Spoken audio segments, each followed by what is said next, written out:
Hello again, wrestling fans. Welcome to the first anniversary edition of the 20 by 20 crew. I am Joe. I am here with my anniversary mate, Matt.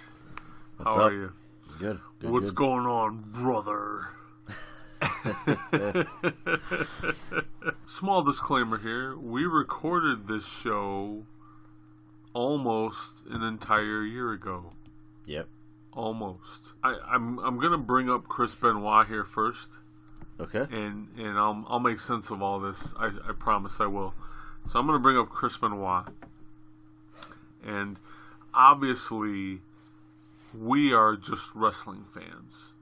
Yes. We are fans of Chris Benoit to this day, despite his personal life choices that led to the sealing of his fate, so to speak.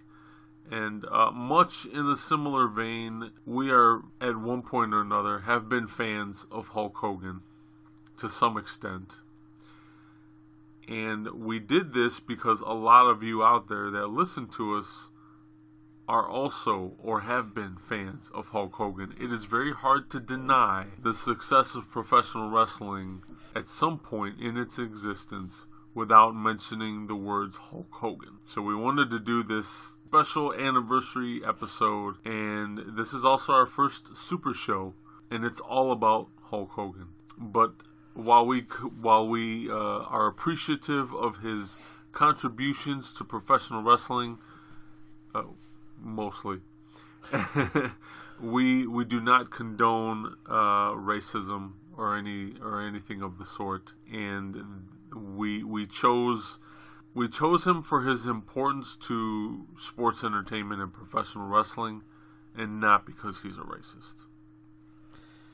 Yeah, I mean, for me, it's always going to be one of those things that obviously as you're going to have to listen, ladies and gentlemen, if you haven't been listening all year, I'm not a Hogan fan by any means, but that's not what this is about. You know, this was a very important episode for us to do because even myself, I have to acknowledge the fact that he is a huge part of professional wrestling, whether I like it or not. I want to point this out. You know, again, we don't condone racism. Everybody is included in everything that we do, whether we talk about it on this podcast or we communicate with you on social media or in person. Everybody is included, and that's what makes professional wrestling great. This is a melting pot of. You're kind of right. Jeff Jarrett. Oh, Jeff Jarrett's not included. Sorry, folks. I tried, Jeff. Go fuck yourself, Jeff. I tried. I really tried. Everybody but Jeff Jarrett is included. Thank you. In this wild ride that we call professional wrestling. We do not condone any of his actions or any of his words or any of his mannerisms toward the subject. What we are talking about is simply Hulk Hogan, the entity of professional wrestling or sports entertainment. Everything else is completely on him, and that's just like with what you mentioned earlier. It's one of those things where it's okay to be a fan of somebody and not like the person that they are behind the scenes. Absolutely. So with that, we hope that you enjoy this special episode. 1 year in the making, episode 50, our 1 year anniversary. As always, support professional wrestling, support your crew, and enjoy the show. Enjoy the show, folks. People paying money to see me in a 20 by 20 ring.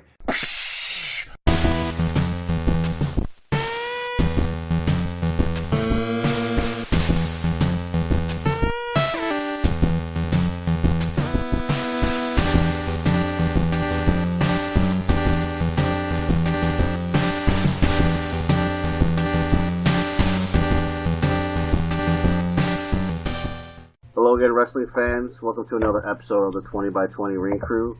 I am your host, as always, Matt, alongside with my partner in crime, the big man, Joe. What's up?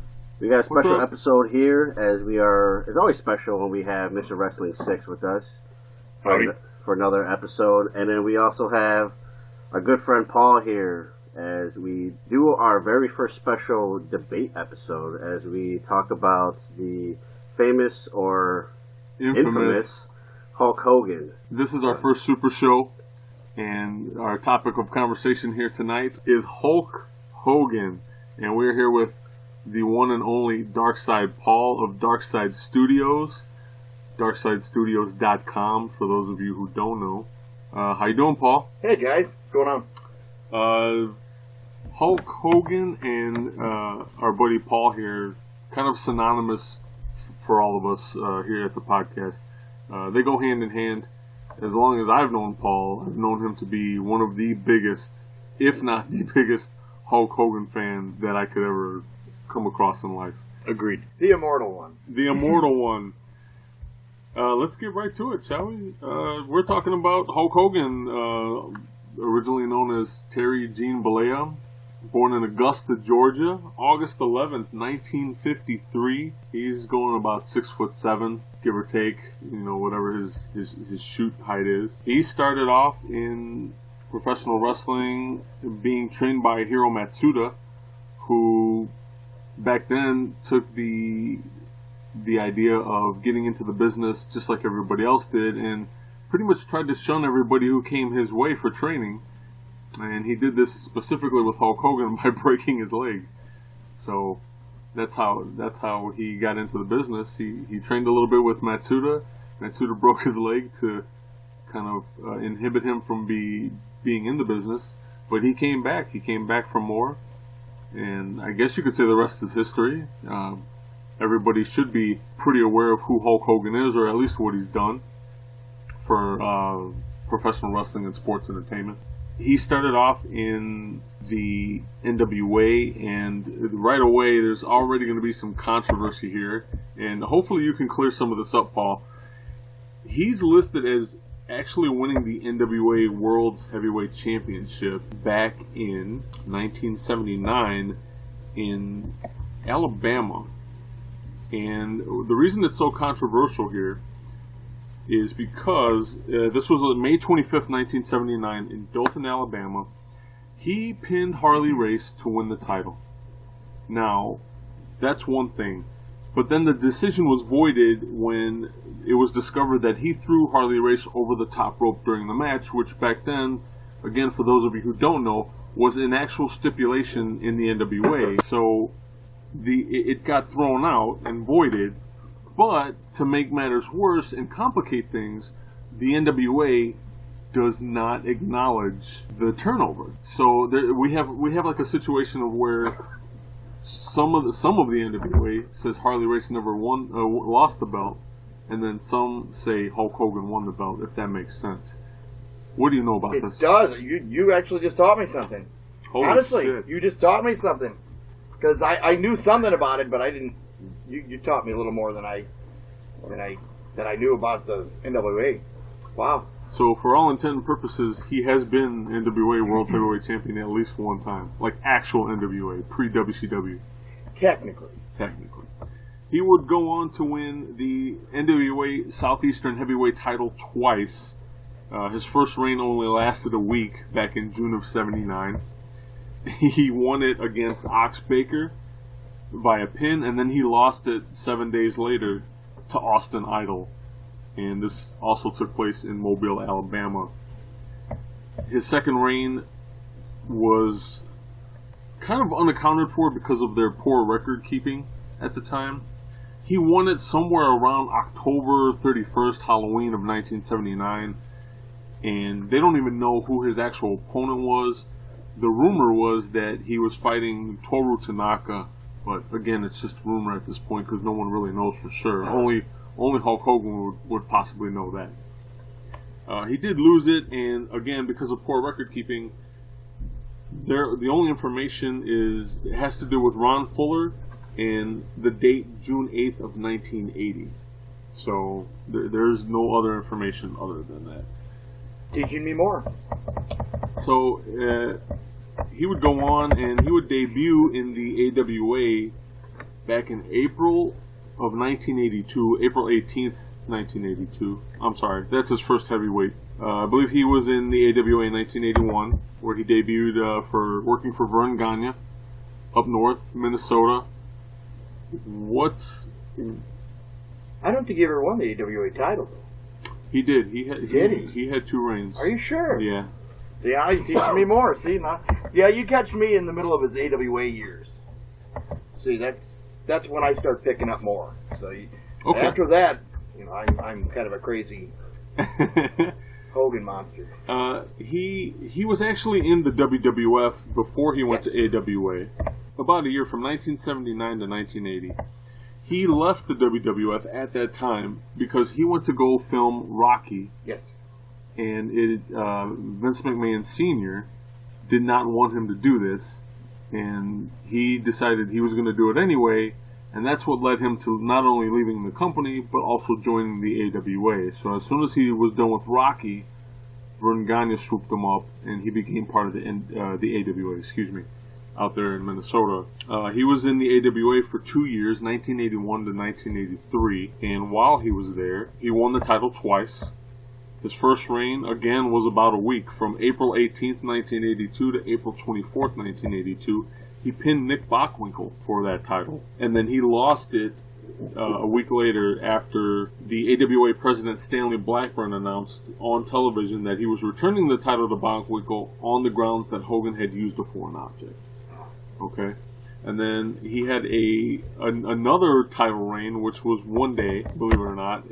Again, pinning Nick Bockwinkel at their Super Sunday show, and then he lost it the same day after Stanley Blackburn got involved again, disqualifying Hogan for throwing Nick Bockwinkel over the top rope. Although it was just one day, he did technically have 2 title runs in the AWA. I think it's safe to say that professional wrestling back then had really stupid rules on championships. Especially the NWA, and the reason the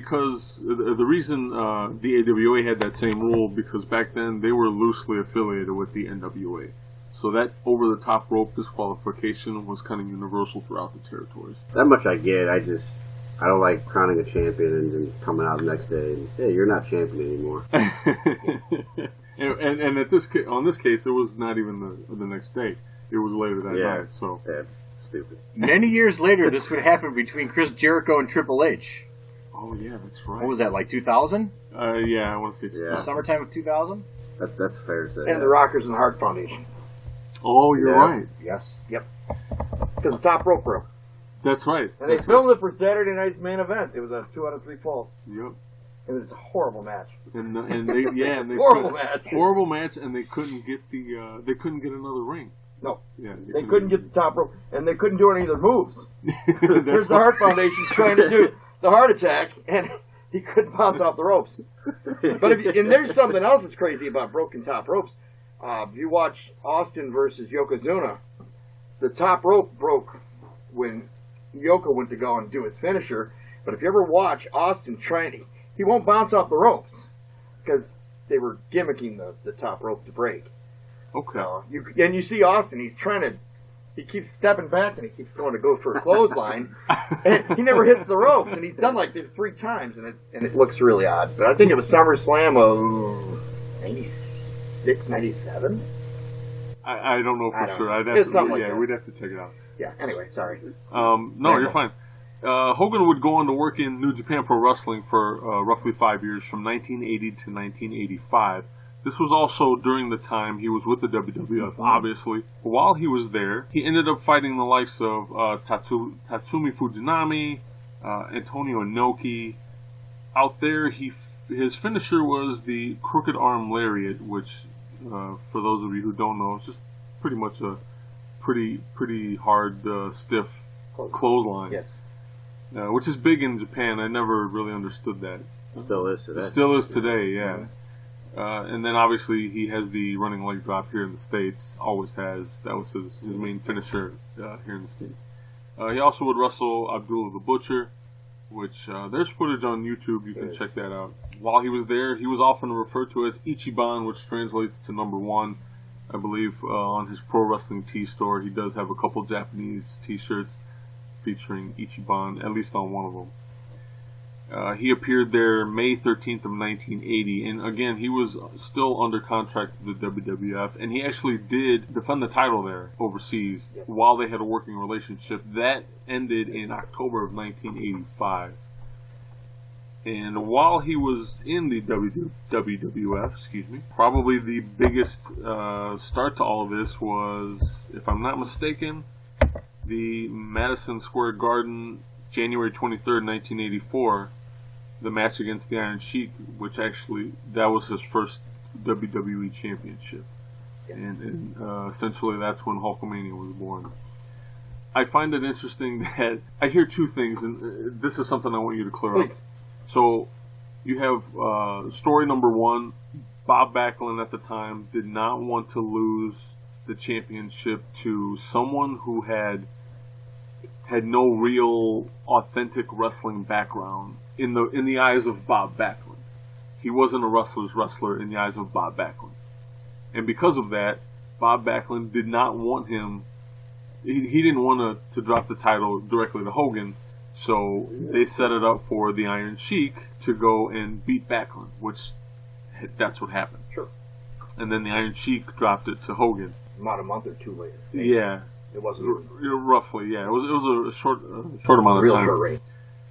And then the other story I want to hear from you about is Hogan turning face by helping Bob Backlund as the Wild Samoans were beating on him. And there was like no build up. It kind of happened, and Bob Backlund basically turned him face with one sentence. And after he got beat up by the Wild Samoans, Hogan came in and he helped him out, and everybody was trying to figure out like what the hell is he doing, because he's a bad guy. And Bob Backlund basically said, "He's here to help me." And he promises that he won't have Blassie around ringside anymore. Yeah. That was your whole story. That's how Hogan went from heel to face with one sentence or one little interview. I think he shaved his chest too. He did. He had the big mushroom cloud on his chest. Sorry. No, you're fine. Awesome. What can you tell me about those two things? Oh. Everything. If what do you need to know, I guess? I mean, you pretty much summed it all up. I mean, there's not much more that I can add to that.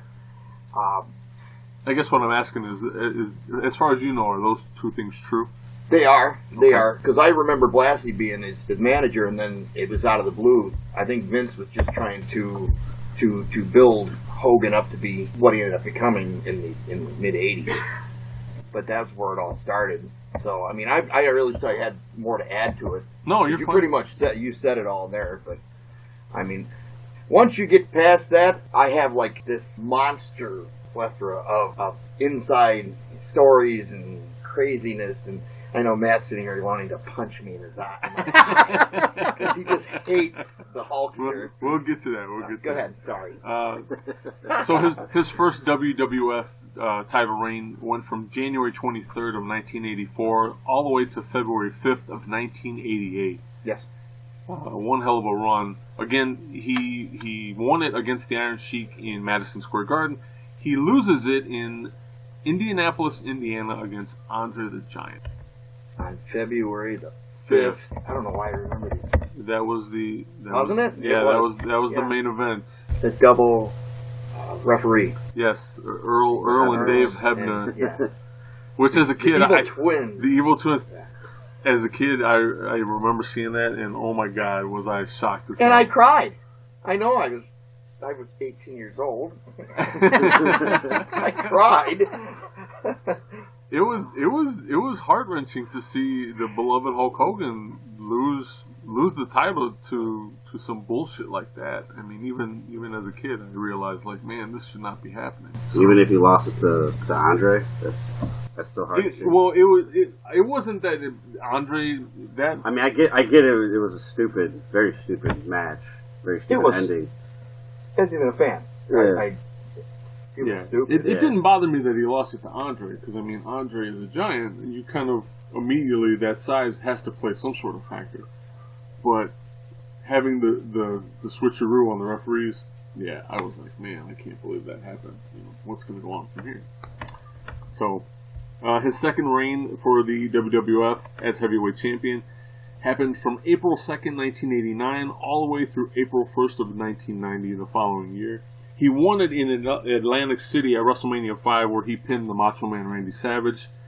And then he lost it in 1990 in Canada, Toronto, at the Sky Dome for WrestleMania 6 against the Ultimate Warrior. Putting the Warrior over, sad to say. Yeah. His third reign would happen March 24th, 1991 through November of 1991. So he won it in Los Angeles at WrestleMania 7 when he pinned Sergeant Slaughter. And then he lost it at Survivor Series of 1991 against The Undertaker. His fourth reign for the company, December 3rd of 1991 through December 7th, only 4 days. That was the Tuesday in Texas ordeal, where he did pin The Undertaker, and then Jack Tunney decided to declare the title vacant due to the controversy of the last 2 title reigns caused by Ric Flair's interference in both matches. And so they vacated the title, and it was put up for grabs in the 1992 Royal Rumble.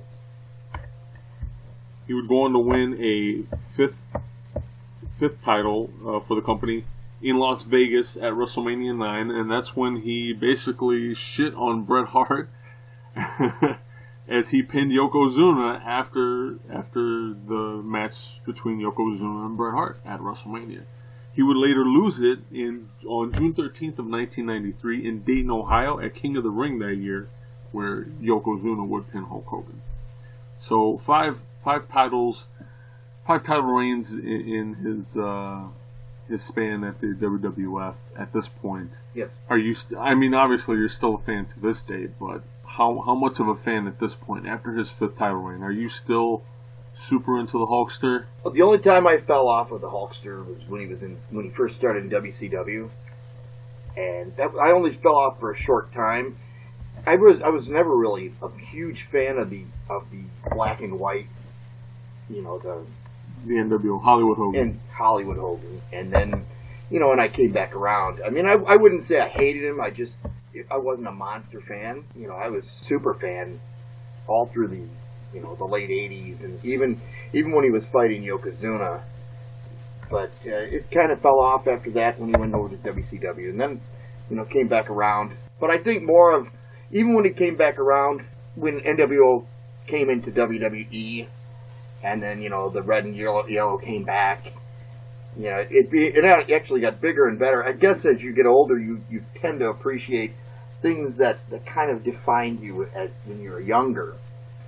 And that's why it became not just like fun and admiration. There's a lot of things that made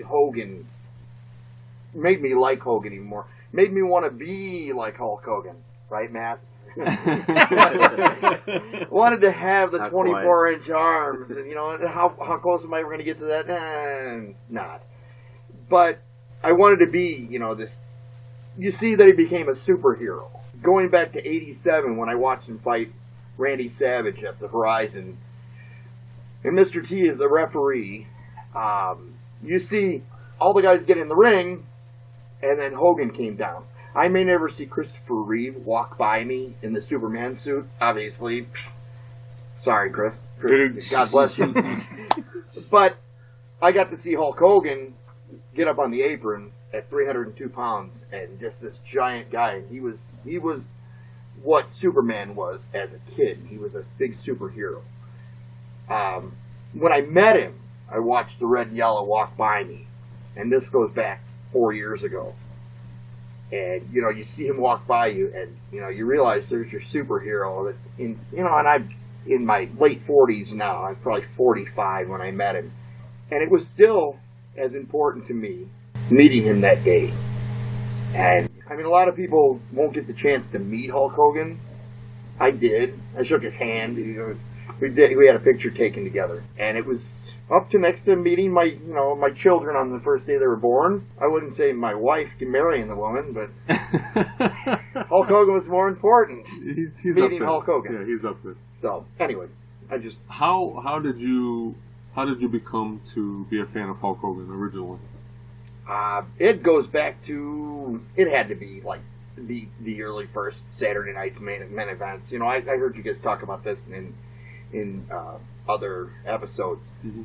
And it was the same kind of thing. You saw him against the real American against the Russians, and even the Iron Sheik. And it was that kind of thing that drew everybody in. So that's where it all started for me. I was a little bit of a fan earlier. My brother was watching, World Class, and I thought he was kind of. You were watching my big fat brother jump up and try to do a drop kick on my other brother. That was the day the Bears won the Super Bowl in '85. He jumped up, and then my other brother grabbed my brother Joe by the nuts, and he wouldn't let him go because they were fighting.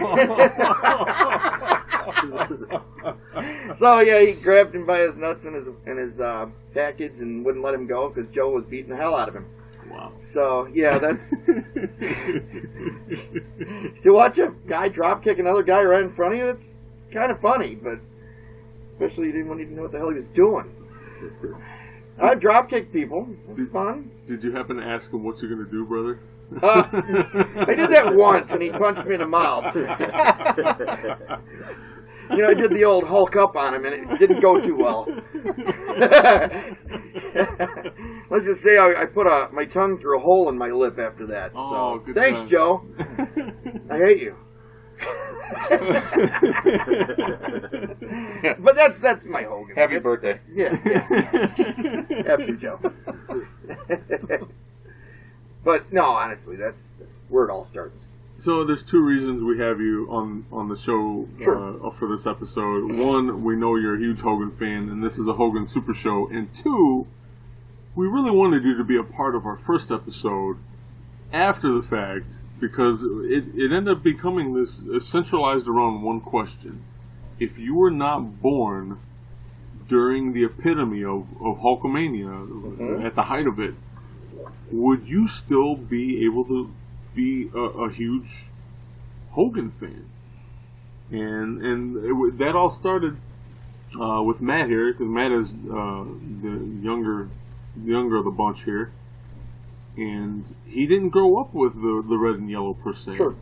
And so that was a really interesting question for us to address, because that's something you really don't think of, especially talking to Matt. Like he's just one of us. He's our little brother, and you don't necessarily, he's much more mature than his age, so you don't automatically think that there's this age discretion, this age gap. So No, I understand. but it was a really eye-opening episode for myself, because I had to sit there and think, like, holy shit, would I have been? Would I have not have been? I still think I would have. I think, again, like I said on episode 1, he was just this thing that happened, this phenomenon that you couldn't avoid. He stretched all over different parts of pop culture at the time. Sure. It made it really hard for you to ignore who Hulk Hogan was, because even if you didn't watch wrestling, even if you didn't pay attention to any of that, you still seen him in Rocky. He was still on talk shows. He was still out there on MTV with Cyndi Lauper, and he was available in multiple avenues of media all at once. And so, even if you weren't a fan, it was still pretty fucking hard to avoid Hulk Hogan back in the 80s. Or appreciate it. And Here's here's what I'm going to compare it to. This is very important. And I'm not a big Beatles fan at all. I appreciate the Beatles and what they've done, and everyone that they inspired. And you can't really name a lot of music artists down different avenues of different types of genres of music that the Beatles did not inspire. It's very true. Everyone after the Beatles, pretty much, I mean, you got almost into the 90%. The Beatles inspired them in some sort of way. Yeah, there's some sort of connection. Mhm. Even if it's a hair. That's the same thing with Hulk Hogan. Anything after Hulk Hogan, at some point, there was some either inspiration or they fed off of Hulk Hogan. And I mean, Hulk Hogan, and this is words out of Bobby Heenan, which I've met Bobby Heenan. Highest respect in the world for the guy, because Bobby Heenan, go read his books. Great books. And they let you in the inside. He made the comment, he's met in shoot interviews in his books. Hulk Hogan is the biggest thing that ever came out of pro wrestling. It always will be. And he said, I watched him come up. He was in wrestling long before. He said, the first time I met him, I knew he was going to be something special. Just by looking at it. At some point, somehow, almost all of wrestling today is inspired from, because Hulk Hogan and Vince McMahon brought pro wrestling out of the carnivals, out of the bingo halls, and the high school gyms, and put in these big arenas. And if you look at it from all aspects of that, you can say that Randy Savage and Ricky Steamboat, Piper, and Adrian Adonis all helped sell out the Silverdome of 93,000 people. But there were two names that sold out the Silverdome that day. And that was Hulk Hogan and Andre the Giant. Even if he would have lost, it still would have been just as big. Now, you can go in the history of WrestleMania, and I was just talking about this earlier. You go into the history of WrestleMania, there's only been one WrestleMania where Vince McMahon said, when the main event is on, at the end of this night, anyone who leaves this stadium before the main event is over, you don't have a job tomorrow. And that was WrestleMania 3, Hogan and Andre. He said, I want you to see what this business is made of. And this is these two guys. So Hulk Hogan, I talk very passionately about Hulk Hogan. I know some people will never understand it. I appreciate Matt. I truly do appreciate. But if I can even let you look in the window of seeing where I'm coming from when this business, what Hulk Hogan is inspired in just in me. But I think about this. I really think about this a lot, and what is inspired with me, and how everything. I mean, I know you got all your bad stuff that's happened in the last how many years. That goes down the line for everyone. I mean, you can talk about every person that's kind of fallen and then come back. It happens with pretty much all of us. But Hulk Hogan honestly, he's the reason I lift weights today. He's the reason why I do so many different things. But to appreciate what he's done for the wrestling business, pop culture, I appreciate that you see, and that you weren't in the middle of all that, and you didn't see it come up. I appreciate that, and I respect that, because there's different things, like I go back to the Beatles thing. I was never a Beatles fan. I'm not a big Beatles fan at all. But everybody who knows me, I know you guys think I'm funny. You know, I love Phil Collins. Phil Collins. I actually started looking like the damn guy. He is a huge Phil Collins fan. Okay, monster Phil Collins fan, just as much as Hulk Hogan, right? But I started playing drums because of Phil Collins. Okay. Phil Collins said that the Beatles inspired him, and Paul McCartney and John Lennon inspired him his whole career. So there's not a lot of wrestlers, and I'm willing to challenge most people on that can't say that Hulk Hogan didn't help them, or even just his being there and building it up to being this monster world of WWF and World Wrestling Entertainment. There's not a lot of guys, and I mean I've met a lot of these guys, and a lot of the guys have said it. Without Hulk Hogan, if you look at Ric Flair, Bobby Heenan. Ric Flair said the biggest thing that ever came out of wrestling was Hulk Hogan. But he's also said Hulk has damaged the business at times too. That he killed TNA, you know, and he's even gone to the point where he said WCW was killed by Hulk Hogan.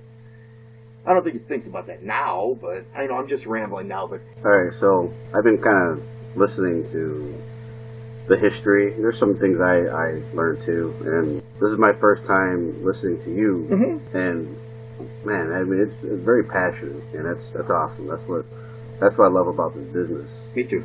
And if you remember from episode 1, I started watching wrestling in the mid-90s, and by this point, Hulk Hogan was just about to make that turn to the NWO. When I sunk my teeth in the wrestling, I had to know more. I wanted to know everything there is to know about pro wrestling, and I'd watched tapes after tapes after tapes pre-internet. Well, I mean, I came from a poor family, so I didn't have internet. So tapes and wrestling magazines and just anything I could get my hands on. And I watched this guy, Hulk Hogan, compete. And I was never impressed by the quality of matches, but I knew from the first time that I saw him in that red and yellow that crowd was eating everything he was saying up. Sure. And that's the definition of being over. We've talked about it on the show so many times. That's over.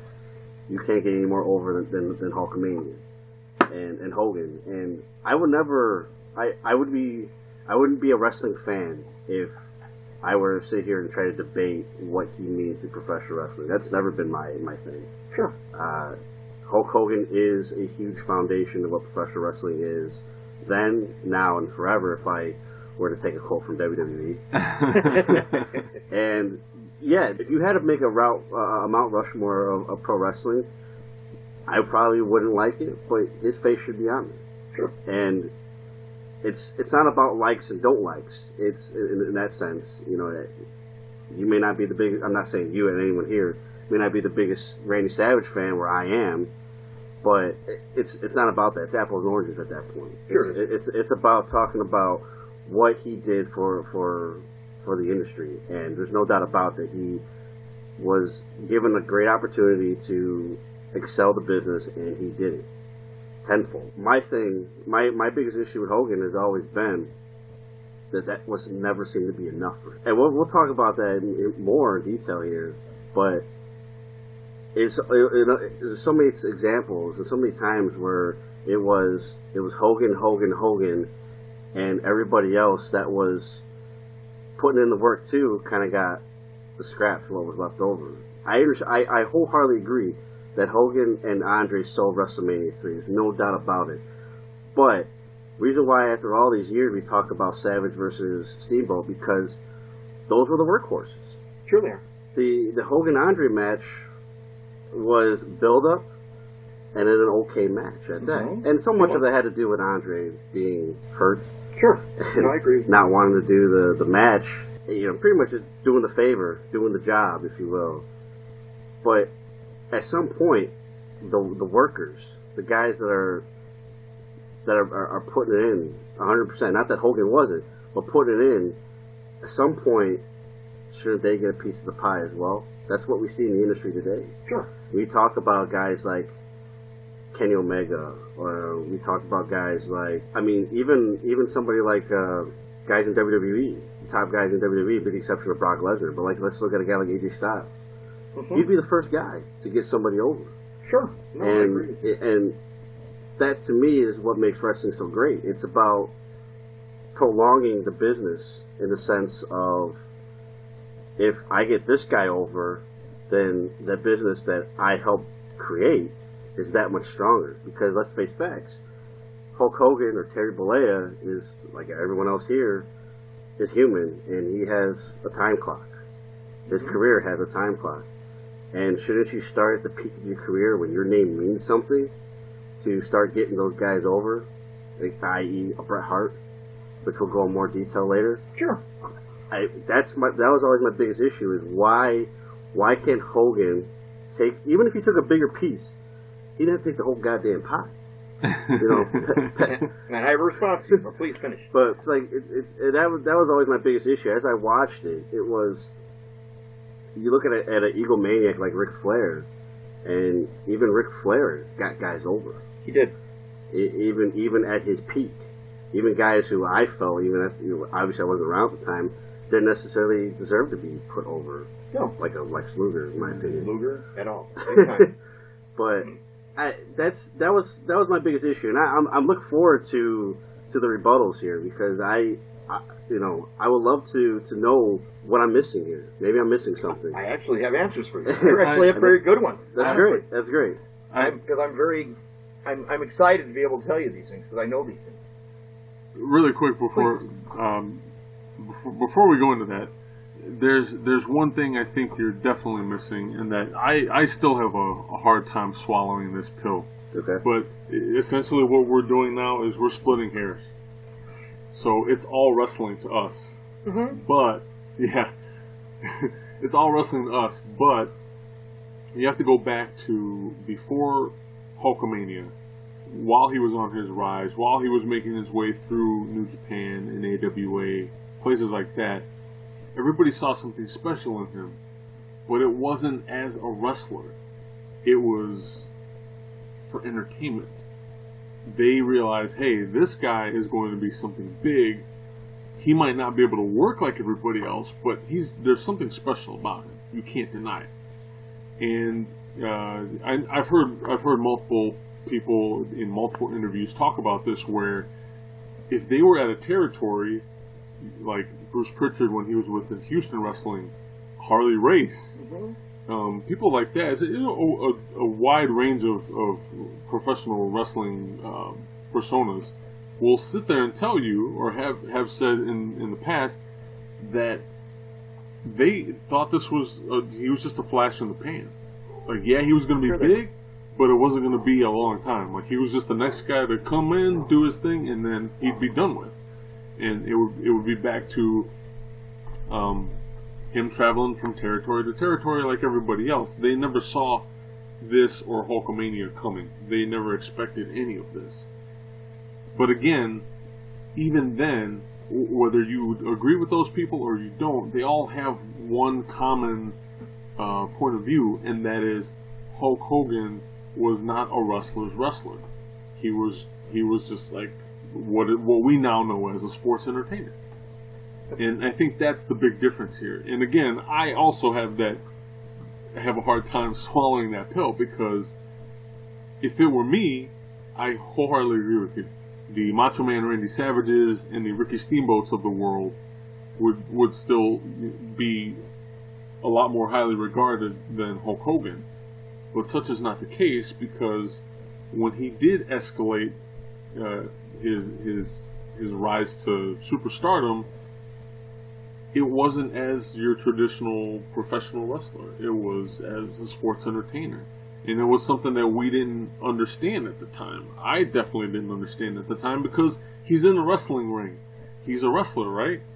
Until you know any better, as Rick Rude kisses at me during SummerSlam, 92? 89. 89, I'm sorry.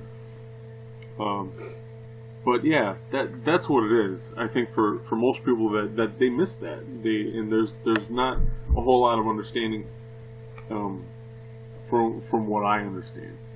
But what a lot of people don't hear,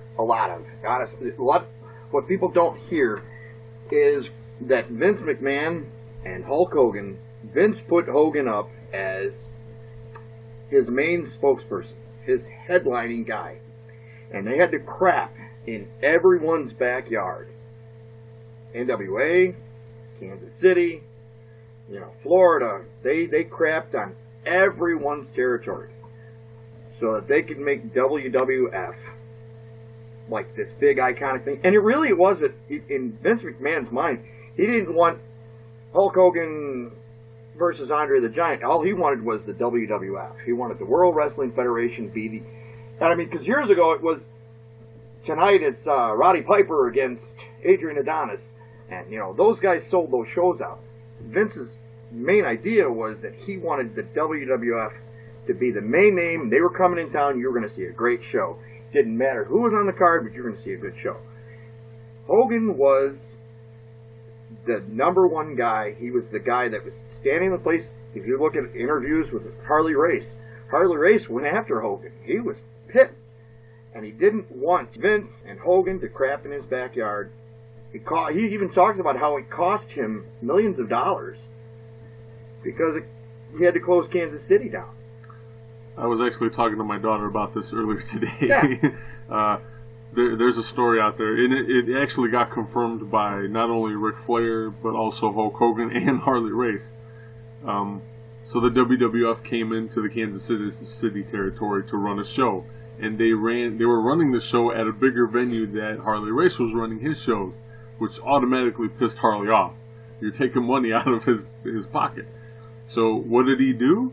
He sent someone in there to burn their ring, and they burned the ring. Well, what did they do? They came back and put another ring up.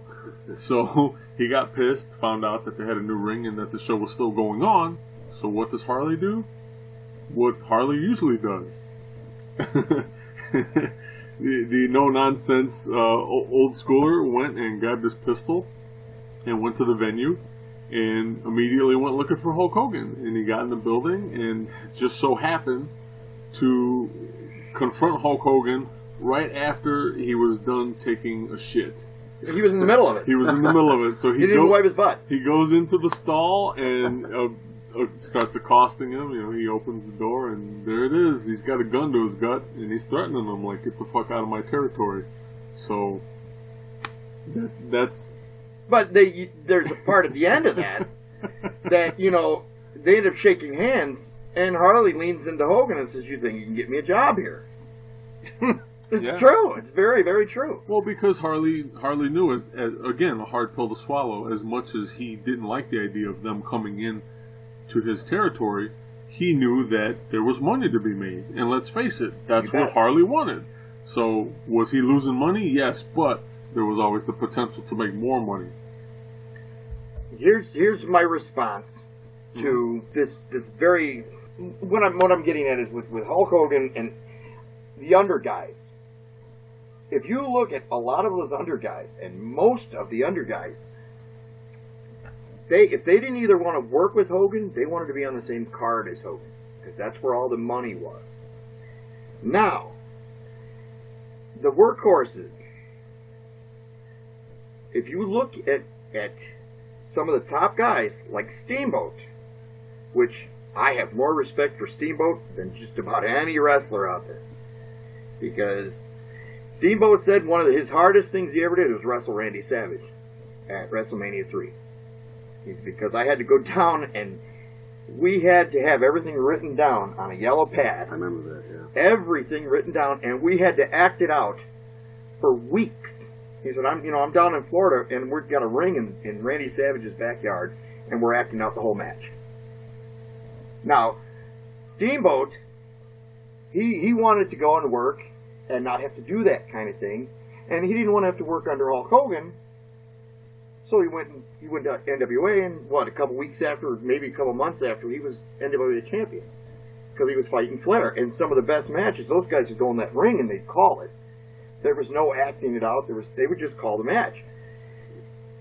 Almost every one of those guys, and we can go down the line from Stud to Bundy, to even Piper, Orndorff, although those guys could have left, they all wanted to be there because that's where all the money was being made. And if you listen to Orndorff, and if you listen to Bundy, and if you listen to these interviews, and you go through these shoot interviews, they're some great interviews.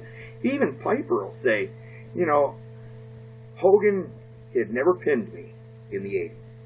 He had never pinned me once. I wouldn't let him pin me. And, they talk about that. But what I get at is most of those guys all wanted to be there because that's where all the cash was. Does that make it feel better that these guys were the workhorses and that Hogan was headlining the shows and he was the big guy? And if you look at even listen to Shawn Michaels talk about it. Shawn Michaels will say Hogan would go on fourth. He'd be at the hotel. And we'd go on last, and it was the Rockers against the Conquistadors. Because, Hogan didn't want to finish the show. He didn't want to sit around all day.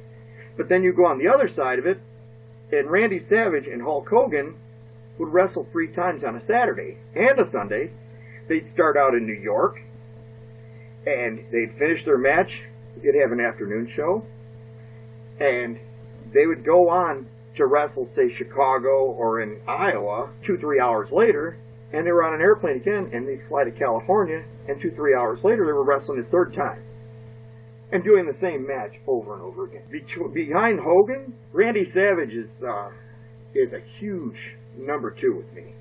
Savage, no one could do a better Savage than me when I was younger. So, no, I was the biggest Savage, and my buddies and I used to sit and I'd do Randy Savage, and we just talk about the most famous line out of Savage when it came down to Steamboat was, the same fire that the dragon breathes, he will burn by. That Randy Savage was important to me. And I mean, I at almost 48 years old, I can watch WrestleMania 4. And I know, they built it up so that Hogan didn't lose his... I know he maybe should have stayed out of the ring and not, hit DiBiase with the chair. But it was all about, everybody was trying to keep their spot. And you know what? And I just heard Hogan talk about this on Ric Flair's podcast. He goes, did I play politics? You damn right I did. Because I could. And you know what? Everyone else would have.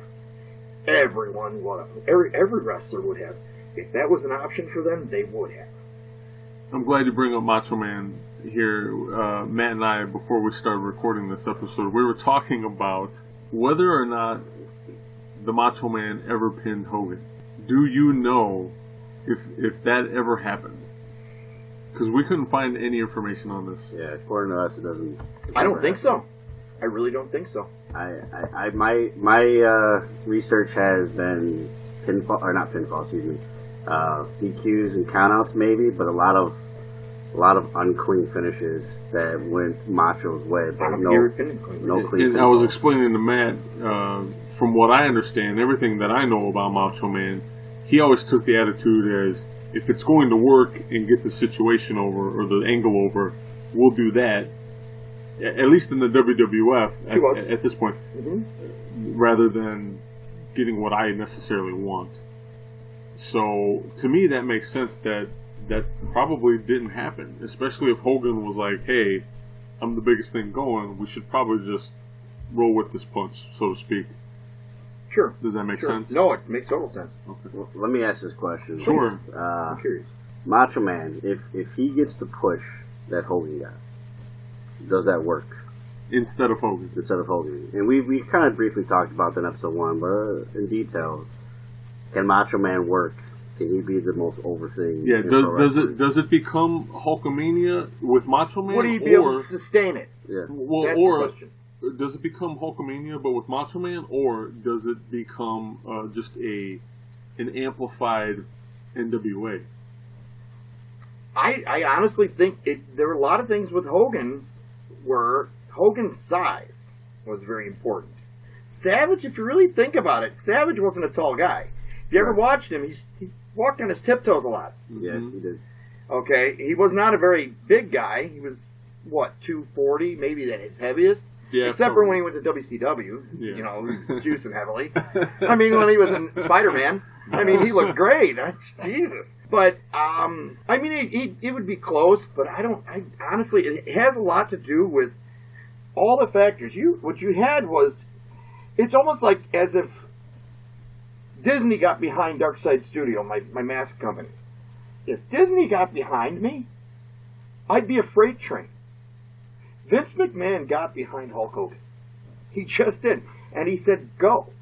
You know, he said, here is this freight train that's bigger than any freight train in the world. This is the Concorde, the double Concorde. Get behind the wheel and drive it. You're driving. I'm behind you. I'm putting the gas in there. I'm putting the guys with you. You go. And I believe that solely. But I think it had a lot to do with size, the charisma. Savage had monster charisma. But also, you got to think about something with Savage. Savage had charisma, but after he brought Elizabeth in, it was very important. Elizabeth was something big that really contributed to his character. And if you think about it, and you go before that, he was, I wouldn't say he was a so-so, and you might disagree with me. I mean, Savage could wrestle.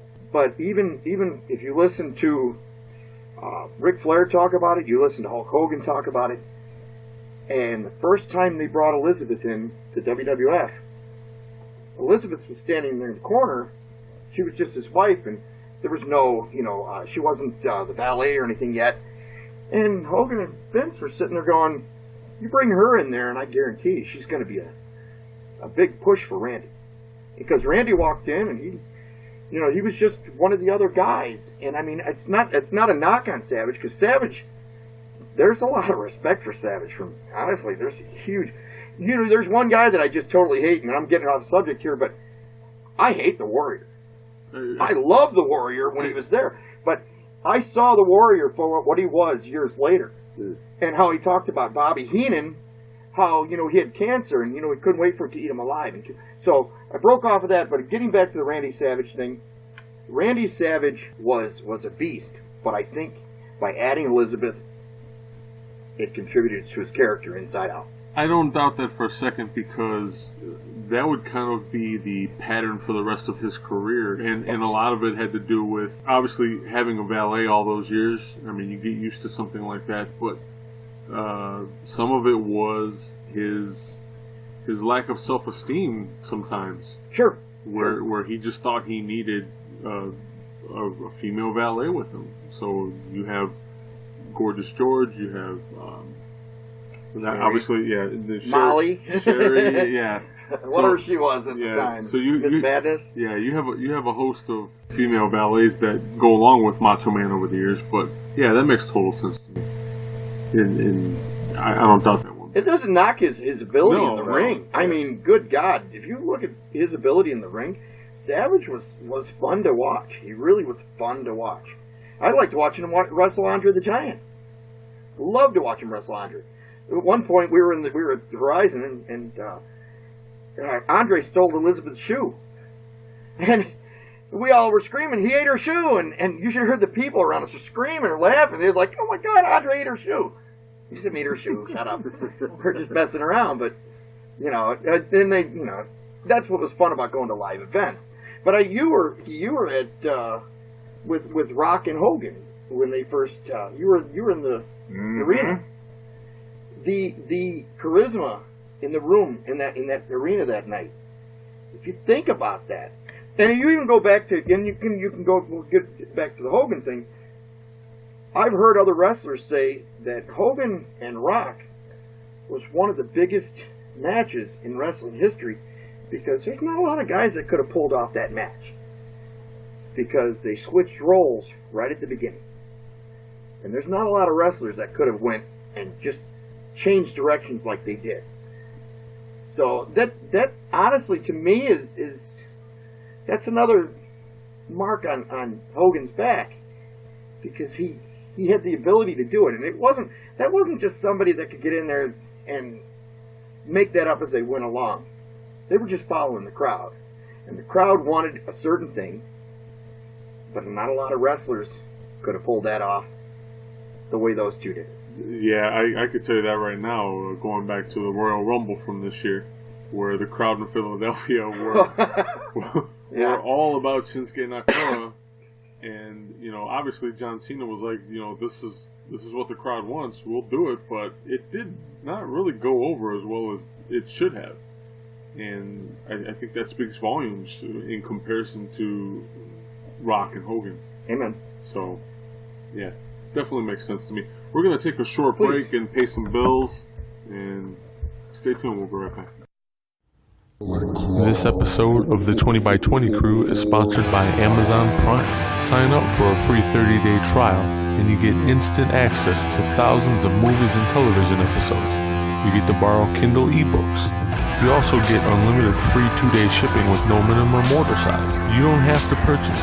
You can cancel anytime and still show the 20x20 Crew some love. You can sign up for Amazon Prime through the 20x20 Crew by visiting our website at 20x20crew.com/podcast/Amazon. Thank you for listening. Thank you for all the support. And now let's get back to the show.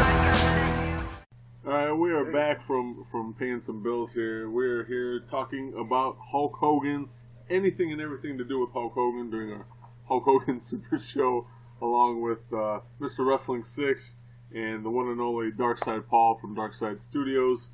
DarksideStudios.com. If you are not familiar, please go check out the site. Buy some high quality masks. What can I say? They're awesome. Everybody doing okay? Amen. And before we left off, as we look at the unibrow Zeus on the screen during SummerSlam '89, we were talking about Macho Man Randy Savage and whether or not he could basically take over the reins of the Hulkamania era and still be as successful. I'm hearing a no from your answers. It was probably not. Potential's there, but looking back at it and seeing the insertion of Miss Elizabeth, it totally makes sense that maybe even behind the scenes with the insecurities that Randy Savage had throughout his career, maybe not carry a load like a Hulkamania. The whole attitude of a wrestler's wrestler is something I always love to this day. No matter what I'm watching, whether it be WWE or Ring of Honor or New Japan, I always love that. I'm a wrestling purist. I love watching wrestlers wrestle. I would rather not watch sports entertainment at this point, but I think that it would not have been as big with Macho Man at the helm of that product. Don't get me wrong, I think he would have went over well with the MTV crowd, because he was out there, yeah. Let's face it, but I don't think he necessarily had the same type of charisma that would have needed to be personified out there like Hulk Hogan had. And so, in my opinion, if it were to go that route and Macho Man was in place of Hulk Hogan at the time, would the product have been bigger than it was? Yes, but not as big as it was with Hulk Hogan. And I actually would have loved to have seen that, because I think, for lack of a better comparison, I think it would have been like an amplified NWA. I'm a huge fan of the old NWA territories and going around and working from place to place, but being under one organizational banner, so to speak. I think it would have been that on steroids. I think it's important to acknowledge the fact too that for Hulkamania to work, you needed the ultimate good guy, what would we call a Boy Scout nowadays in today's wrestling world. And I don't think Savage, the character, just didn't ooze good guy all the time.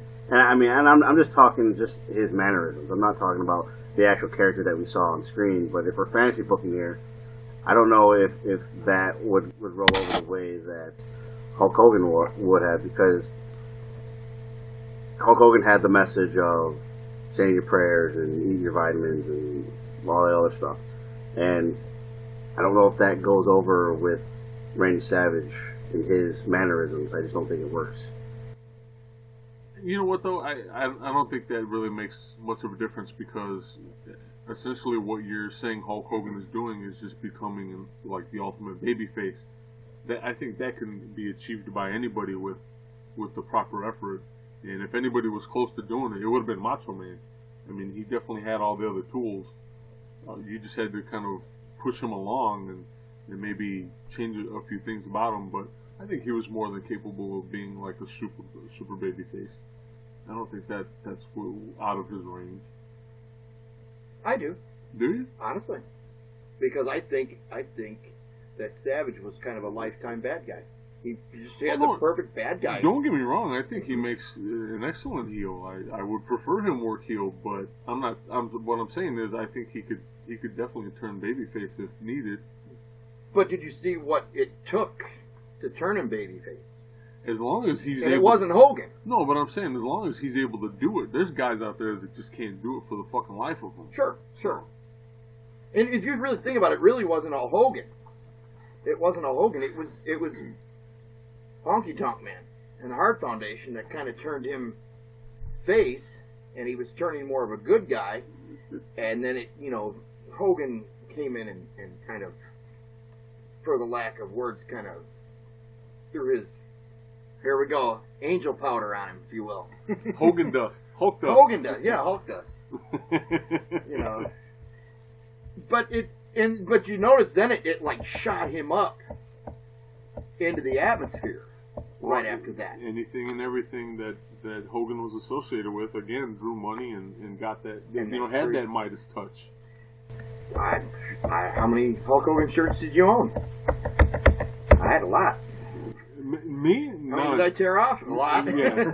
Me, none, because I was poor, but I had the money, of course. Yeah, I would have been fully stocked there with my wardrobe. Let me ask you, Joe, because you're kind of on this whole discussion here. You're kind of devil's advocate here, and at this point, we're still in the '80s, Are you very much still into Hulk Hogan? Are you still, a big Hulk Hogan fan at this point, or are you starting to kind of see? No, I was still a big Hogan fan. Getting back to WrestleMania 3 real quick, I totally agree with you, Paul. I watched WrestleMania 3 for Hogan and Andre. There was no doubt about it. But after watching it, and believe me, I watched that tape till it fucking broke. Sure. The more times I watched it, the more appreciation I had for a Macho Man Ricky Steamboat match, and it to me that was wrestling. That was always wrestling, and that for me that Hogan Andre match was the attraction of it, because that's all it was an attraction. It was. It wore off. That effect wore off on it. Did it mean I was any less of a Hogan fan at the time? No, not at all. But for me, experiencing Hogan was like, okay, he fought Andre. It eventually wore off, and then okay, what's next? Who's he going to go up against next? Who's the next big bad guy he's going to go against? And for me, that was always the appealing thing about Hulk Hogan. Ultimate babyface going in there. Who's he going to conquer next? Right. Whether it be a Russian or one-man gang or Killer Khan. Killer Khan, yeah. That's who he was up against right afterward. That's true. That's true. Because I was there. My next question then, so this is where the young guy, if you will, asks the seasoned vets to not be disrespectful. No. That's me. We talked about the big draw of '87. Obviously, I wasn't alive yet. I wasn't alive in 1988 either. WrestleMania 4, you didn't have. I mean, you technically had Hogan versus Andre again, but obviously it wasn't to the same effect. How did that build-up go? Did it have less of an effect because Hogan wasn't the main draw? It wasn't this big fight between him and Andre, or him versus somebody else. It was a tournament that it was built as. And so with Hogan not being in the forefront, how did that affect the WrestleMania 4 buzz for you guys? Well, Savage had Hogan's blessing going into it. You could see it. And from the point that Hogan, when he was out of the tournament, Hogan basically, he put his blessing on Randy. And, and he ended up getting involved in the match. He came down ringside because Elizabeth went to go get him. Yeah. And, of course, he's got the crazy look on his face. And, huffing and puffing thing. Which, when I was watching it live on closed circuit TV, he came out and he's got his red super tight pants on and his cowboy boots. And, dude, wear a cup. But we won't talk about that anymore. But, he basically put his blessing on him, and then he was originally going to take time off, and he did. He was making movies that summer, and Savage went on to wrestle DiBiase throughout that summer, and on to Andre, and so good God, who did he end up fighting? Who did Savage fight at 6? Or was it 5 he went on to fight? He went on to fight Hogan in 5. Yeah, right. But who did Savage fight in 6? I forget. Yeah, I can't remember right off the top of my head. That wasn't with him and the Warrior. Was that 7 with him and the Warrior? That was him and the Warrior in 7. Yeah. 6 was Hogan Warrior. I think I don't know. 6 was Dusty and Sapphire. Oh, yeah. That was. Yeah. Okay. Yeah, Sapphire. Yeah. Does WrestleMania 4 mean as much then? I mean, going back to the card, I mean, to the build-up, does it mean as much in the 80s and 88 without Hogan all over the posters? It was, you had to be there. And I mean, no offense, Right. you had to be there. When but WrestleMania was honestly, for the first, 8 years, really was Hulk Hogan. And even into 9, because Hogan wasn't in the main event in 9. Technically, he was. He wasn't billed to be. Yeah, I know. Everybody. And what's funny is as this episode is being recorded, this is 25 years ago on this current date. So he told me to talk about dates. Anyway, but no, it's 25 years ago to the date, which they said this was the final time that Hogan was a part of the WrestleMania main event. That's kind of really stupid information. No, dude, it's not stupid here. Okay, I'm it's filled with a lot of that shit. It's super relevant. It really is. For me, was I any less about Hogan? Did Hogan Mark? Did WrestleMania mean less or anything like that to me? No, but I found myself watching a lot of other wrestling because a lot of WWF for me was Hulk Hogan. It was. So when he wasn't around, was I still interested? Of course, for the most part. Again, I fell off like 94, 95. But I think a lot of people did because the product was just shitty. Or I should say, yeah, around there. But, yeah, for me, if Hogan wasn't on the screen, did I pay attention? Yes, just not as much. And I would go pay attention to other stuff. Keep in mind, I had access to World Class Championship Wrestling at the time. NWA, the Crockett promotion, Georgia Championship Wrestling, AWA, and to a lesser extent, like Glow and shit like that. Like, it was all over the place for me, but I watched as much as I could. I mean, there was point in times where my friends that lived down the street from me would always want to go play outside and shit. I'd be like, I'm sorry, there's a Saturday night grudge match I want to watch, so go fuck off. So I love you guys, but this is more important right now. But so for me, it was he was the WWF.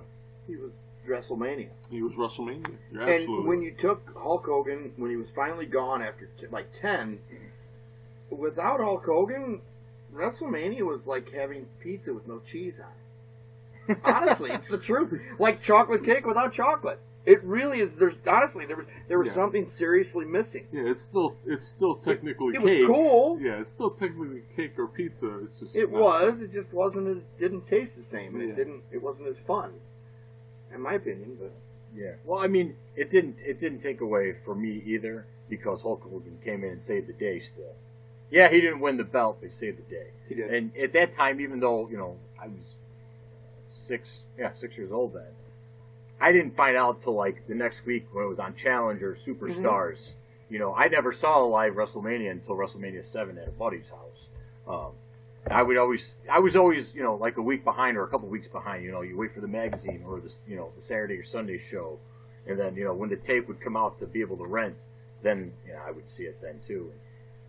The magic with being a child too is going to the video store, and even though you already know what happens when you're watching it, it's like it's live to you. Oh yeah. It's like for the first time. It's I don't know. That's how it was for me anyway. No, that was true. Yeah. Exactly how it was. So, all right. So this is another question I got here. So we talk about, you mentioned he was WrestleMania, and there's a guy who is synonymous with the name WrestleMania, and Shawn Michaels. And if you go back to Shawn Michaels' win-loss record, it's not very good. It's not very favorable for him, and it doesn't matter. No. In pro wrestling, everyone here, we all know that wins and losses don't necessarily mean everything. It's about what you bring to the table and the moments that you're remembered by. With that being said, why is it that Hogan had, with the exception of WrestleMania 4, where it's still in the 80s here, why does Hogan have to win every single WrestleMania main event? Isn't being the draw? Then there's 6. What it's all about? Well, do you 6 think? is technically 90, but Okay. but I mean, yeah, you're right. Okay. You're right. Getting the Ultimate Warrior over is a big deal, and it was, to this day, it still surprises me. But Savage, we bring his name up again. If you give him his blessing, if you give Savage his blessing in '88, what was it only for a year? Did it run out and say, okay, well, Yeah. it's my give me back my throne because I want it back. I'm not saying that's how it happened, but that's what it sure feels like. Well, no, I think that is how it happened. I mean, yeah, he wanted to go do movies and stuff, but I think it was more or less decided by him and Vince, like, hey, I'm going to do movies, but I'm coming back. Mm-hmm. And when I come back, I'm taking my spot back. Like, Savage was just He's a placeholder. a placeholder, unfortunately. That's ridiculous. Savage started having physical problems too. If you know a little bit about him going into 5, Yeah. his elbow was bothering him real bad. Fair enough. Yeah. It is a little ridiculous, but at the same time, this is where that splitting hairs comes, and you have sports entertainment and wrestling. Because let's face it, as a sports entertainer, Hogan is the one who's the bigger draw. And again, that might be a hard pill to swallow for a lot of us, myself included, but that's how it was, and you weren't going to upset that money. From a business standpoint, you wouldn't want to. And maybe it's just me again not being a product of the time, but you go into that WrestleMania 5 main event and the promo that Savage was cutting. I mean, the stuff to be remembered forever. Yes. No, I agree with you. And for me, maybe it's product of the time. Maybe it's the '89. I technically wasn't born yet. Give it a few months, and I will be here. But you go to wrestling now, and you got guys who, if you cut promos like that on a consistent basis, at some point you're gonna be over, and you're gonna get the push. You should be. Maybe it's the company, because we talk about on this show all the time that WWE doesn't necessarily reward guys. It's the curse of the good worker. It's the guy who puts in everything just so he can lay down to somebody else. And I've seen in my generation, got to see that a lot with the guy named John Cena. Today's generation gets to see that with the guy named Roman Reigns and Brock Lesnar, and maybe it's the company that continues to do the same regurgitated thing where it is. You continue to put these, and maybe this is a lack for a better term, but these half-ass guys over, sure. And all you're doing is a good job. We'll give you a pat on the back. Maybe we'll give you a spot in our Hall of Fame someday, but you'll never be our champion because this guy's our champion. And it's just that force-fed, whether we're talking wrestling or sports entertainment, it doesn't matter. It's still force-fed. And I never could understand why it was so over when it was so blatant that you had to like this, because that was the only thing that we were going to put out there. If you didn't like Hulkamania, you probably weren't going to be a big wrestling fan, at least for WWE or WWF, whatever. And it's that force-fed shit now that we talk about as adults, and here we are 20 years ago. It's like, but it was okay back then. It doesn't work anymore. Yeah, it clearly doesn't work. Yeah, that's what it is. What changed? Well, you have smarter fans first and foremost. I mean, kayfabe doesn't exist. That's a big part of it. Yeah, Vince allowed that to happen. I'm sorry. I'm sorry. Please. I'm sorry. Vince allowed that to happen, and people keep taking advantage of it, and it got worse. And it still happens to this day. Yeah. But why? My question is to you guys: why is Hogan the exception? Why is it okay to be forfeit? Because this is what put him on the map. Really, I understand it's the money, but we'll put WWE or what about WWF respect on the map. What about respect? Go to Randy Savage again. Okay. After Randy Savage lost the title to Hogan at 5, he remained in the main event upwards to 6 to 8 months after the fact, because Hogan wanted to work with Randy, and those two guys kept. So they were still. Randy was still making some serious money with Hogan. So Hogan, if you ask Hogan who his favorite wrestler was to wrestle, people thought, well, maybe it was Andre, maybe it was. He'll every time say it was Randy Savage, because now if you go back to '87 and even before then, '86, Hogan was getting chased around by Savage, and they ran to every town. Even after Hogan wrestled Andre, he was still getting chased by Savage, and this went on and on and on. But Savage, even after 5, he remained in the main event against Hulk because he wanted to be there. He didn't have to stay. He really didn't. And it proves by Steamboat, by leaving, Rick Rude left. Because Rick Rude claims that he never got a shot at Hulk. Go watch some of these tapes. I just saw matches with Rick Rude where he fought Hogan. And there's some wrestlers that'll say, even Flair will say, to my knowledge, there's never been a Rick Rude and Hulk Hogan match. I watched it.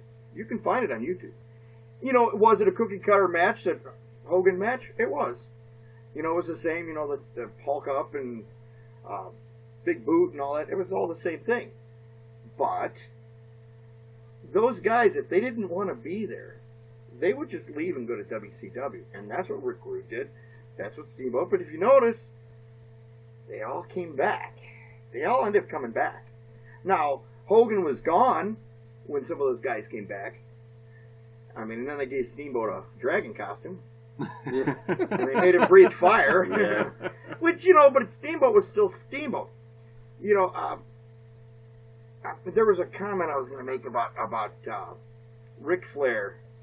And, you know, and this goes into Good Randy had been in the place if they would have put him up there. Flair has made the comment that if Sting would have come to WWE in, say, 84, 85, 86, he said there would have been no Hulk Hogan. I call bullshit. Well, you know, it's a good idea.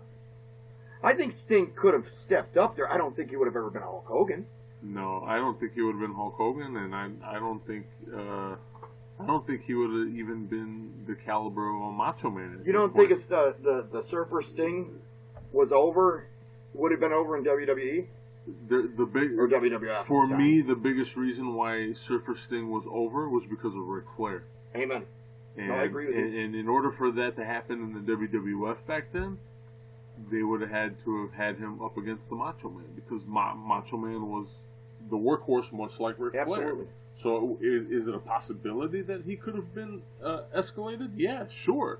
Yeah. But it's just an idea. That's all. I don't think it would have been as big as Hogan. No, I don't. I honestly think Hogan was in the place for the right reason, and you know what? And it had to be. It was all. It all really is exactly. It's a product of the time, and you know the '80s. From Saturday morning cartoons. Yeah, again, he was all over the damn place. Everywhere. He is the only wrestler to be on the cover of Sports Illustrated ever. You know, there were so many things that Hulk Hogan was, and you know, to pop culture and to the every TV show. He was on Johnny Carson. He was on MTV, and MTV was massive. Yeah. You know, MTV was the biggest thing. You know, music TV. That's and honestly, it was all the build up. Piper should have been bigger, and I love Piper. I love me some Piper big time. I mean, Piper died on my birthday, and I cried when he died that day. But Piper should have been bigger, in my mind. No one could touch Piper. Biggest mouth. He wasn't the biggest guy in the world, but he sure could hold with Hogan. Yeah, he could go back and forth with Hogan.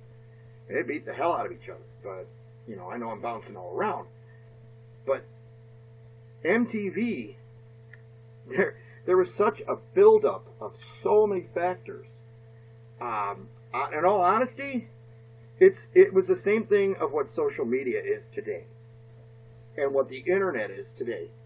Because cable TV and MTV and Friday night videos.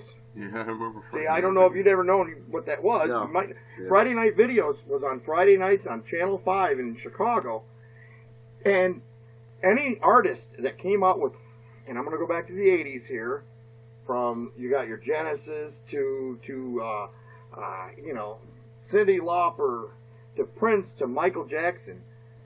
It wasn't about the music. It was about the videos they were putting out. And when you heard a new song come on the radio, I can't wait to see the video. Can't wait to see the video. It had, and every artist they were sick of it. They were like, oh shit, we got to do this.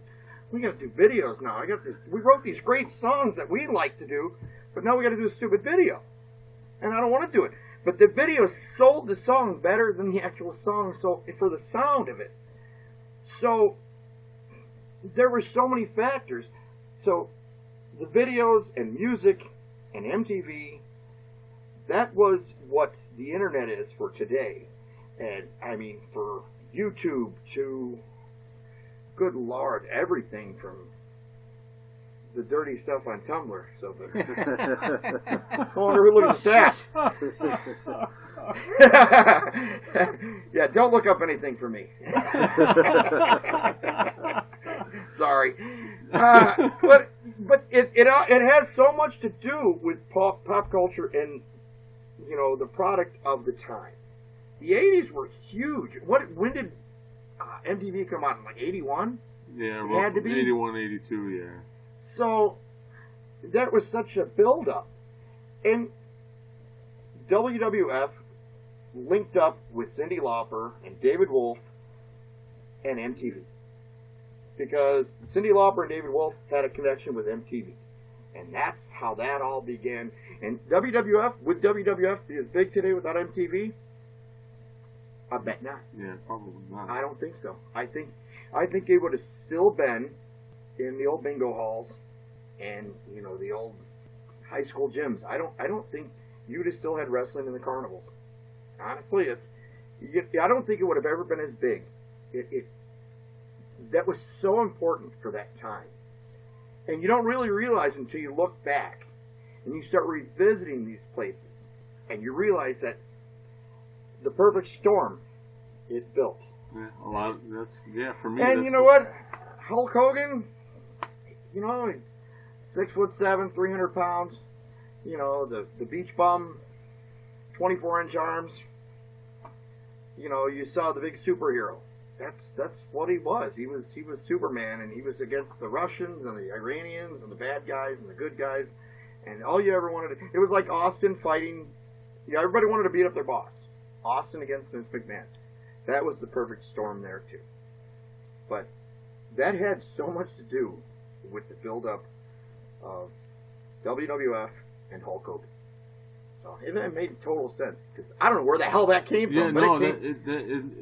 It definitely rings true because we talked about that on episode 1 where the only really equivalent these days of that potentially happening would be someone like John Cena against ISIS, and even then, in this day and this times right now, I really don't think it would be that big. It's just again there has to be that perfect storm of stuff to happen. The sensitivity of this beautiful world. Yeah, everybody's a lot more. I want Muhammad Hassan to come back. Damn it! I liked him.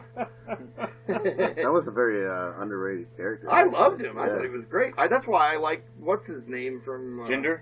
Jinder. I love Jinder. Jinder's crazy. Jinder makes a great heel.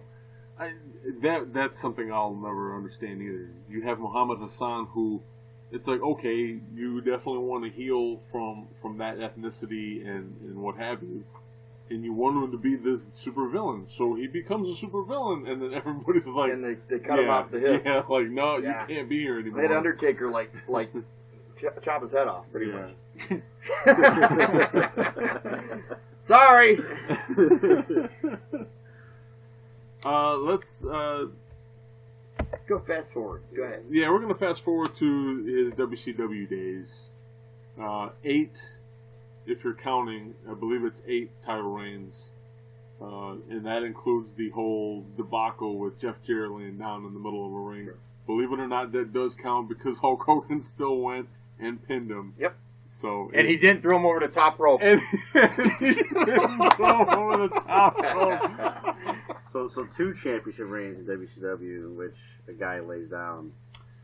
Yeah, Nash too. Yeah. I count those because they're reigns. You'll have websites and other pundits and critics that don't, but those are it happened. Whether you want it to or not, it happened. I gotta jump in and say though that when it comes to WCW reigns, I can't shit on anything that Hogan did because we talked about WCW championship reigns and they're the most ridiculous company when it came to title reigns. Well, that whole company was pretty ridiculous, but I digress. Right. His first reign was July 17th of 1994, all the way through October 29th, 1995.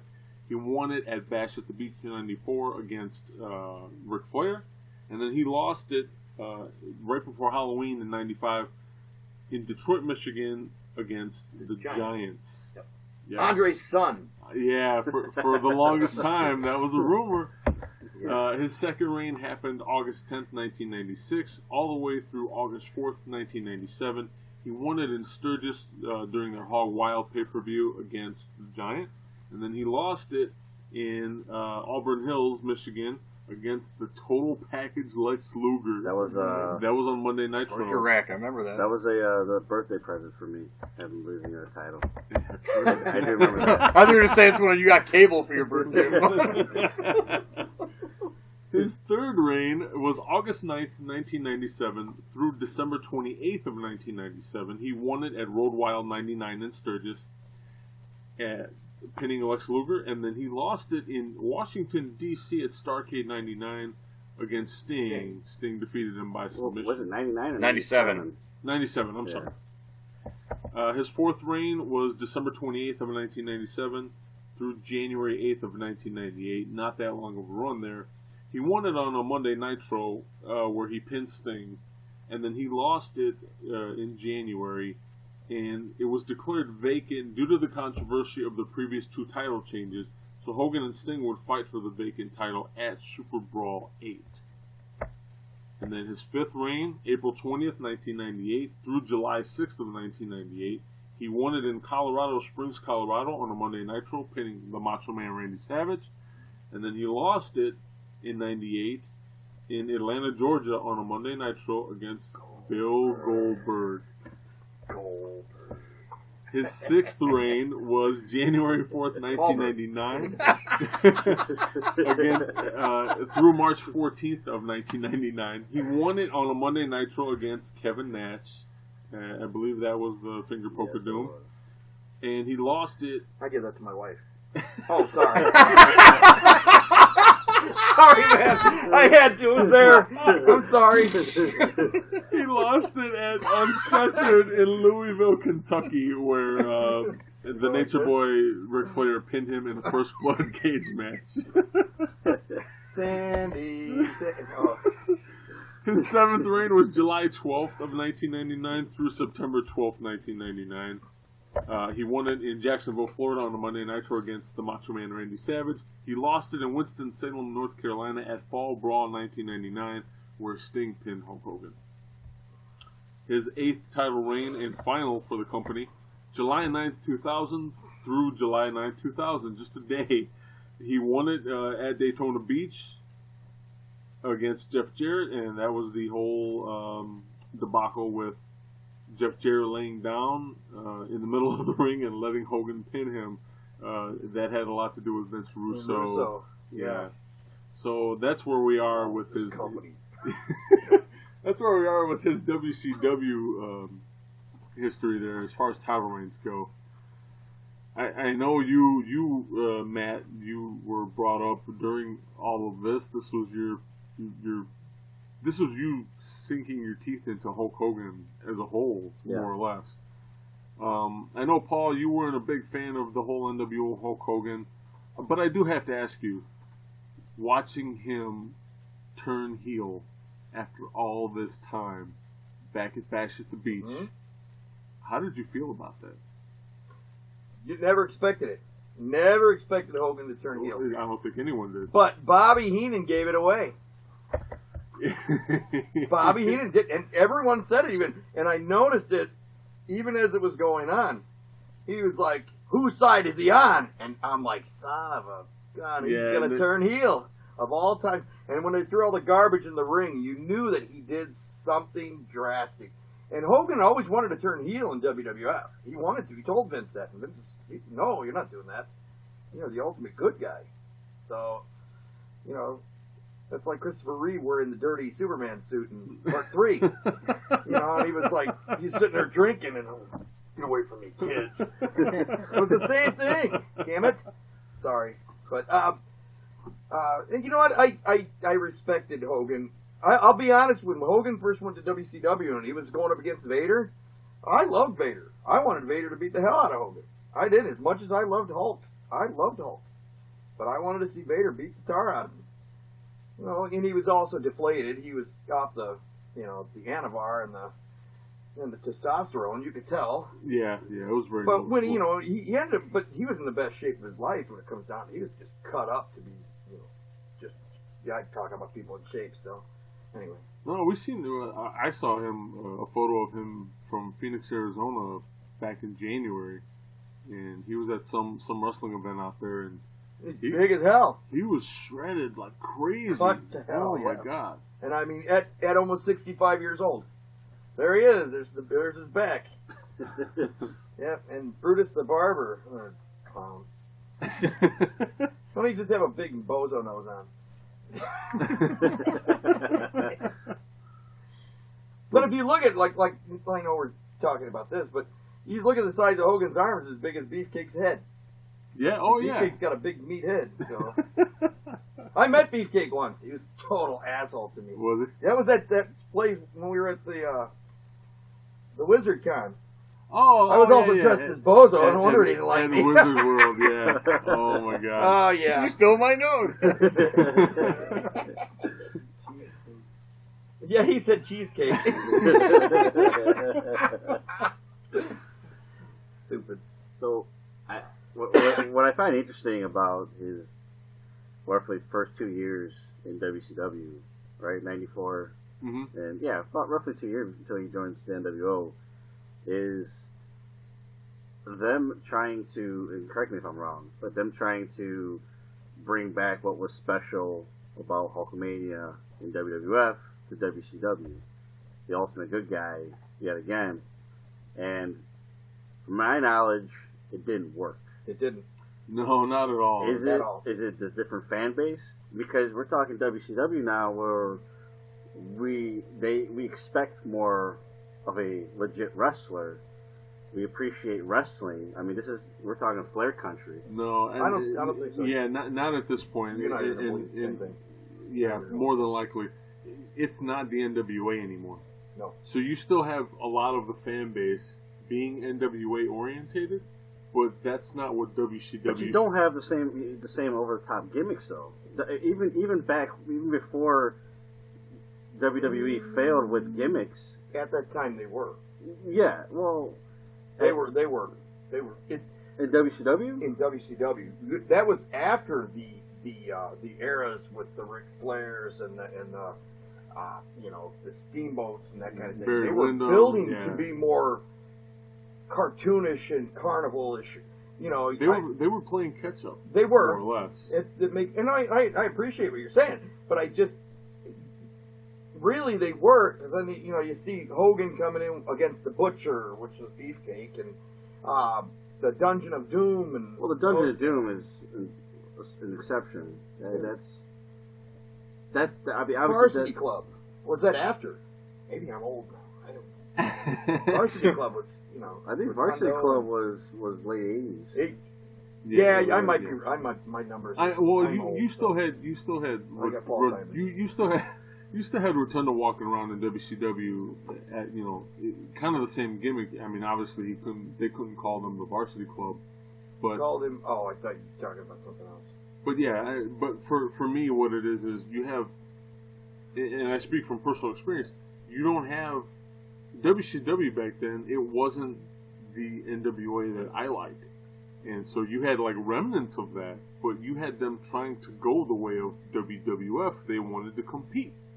And so it started to turn as while you did have Flair and people honing back to that bygone NWA promotion, it wasn't quite the same. And you had Hogan come in and the Ultimate Babyface just didn't work. Not that.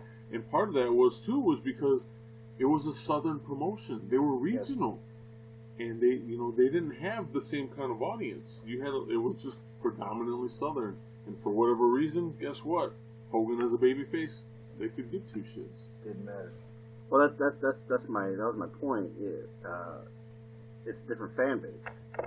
Different fan base. Yes. No matter what they're pushing, I guess the expectations are still different compared to the WWF and that fan base, that very over the top. It's basically a storybook for this company compared to whether WCW was pushing it or not. It was very clear that fan base wasn't buying it, whether it was Hogan or not. They just weren't buying any of that shit. Yes. So it's again that was I guess that's the point I was trying to make was no matter how you try to push it, Hogan and for that company just would never that yellow and red just won't work. Period. And whether it was for during a time where they were like trying to play catch up with gimmicks, or if it was before that with the NWA, it still doesn't work because over the top gimmick characters just didn't really do so well. Yeah, Hogan in the NWA. If he were in the NWA back then, no, it wouldn't have worked. No, you needed a over the top promotion like WWF, especially with the fan base.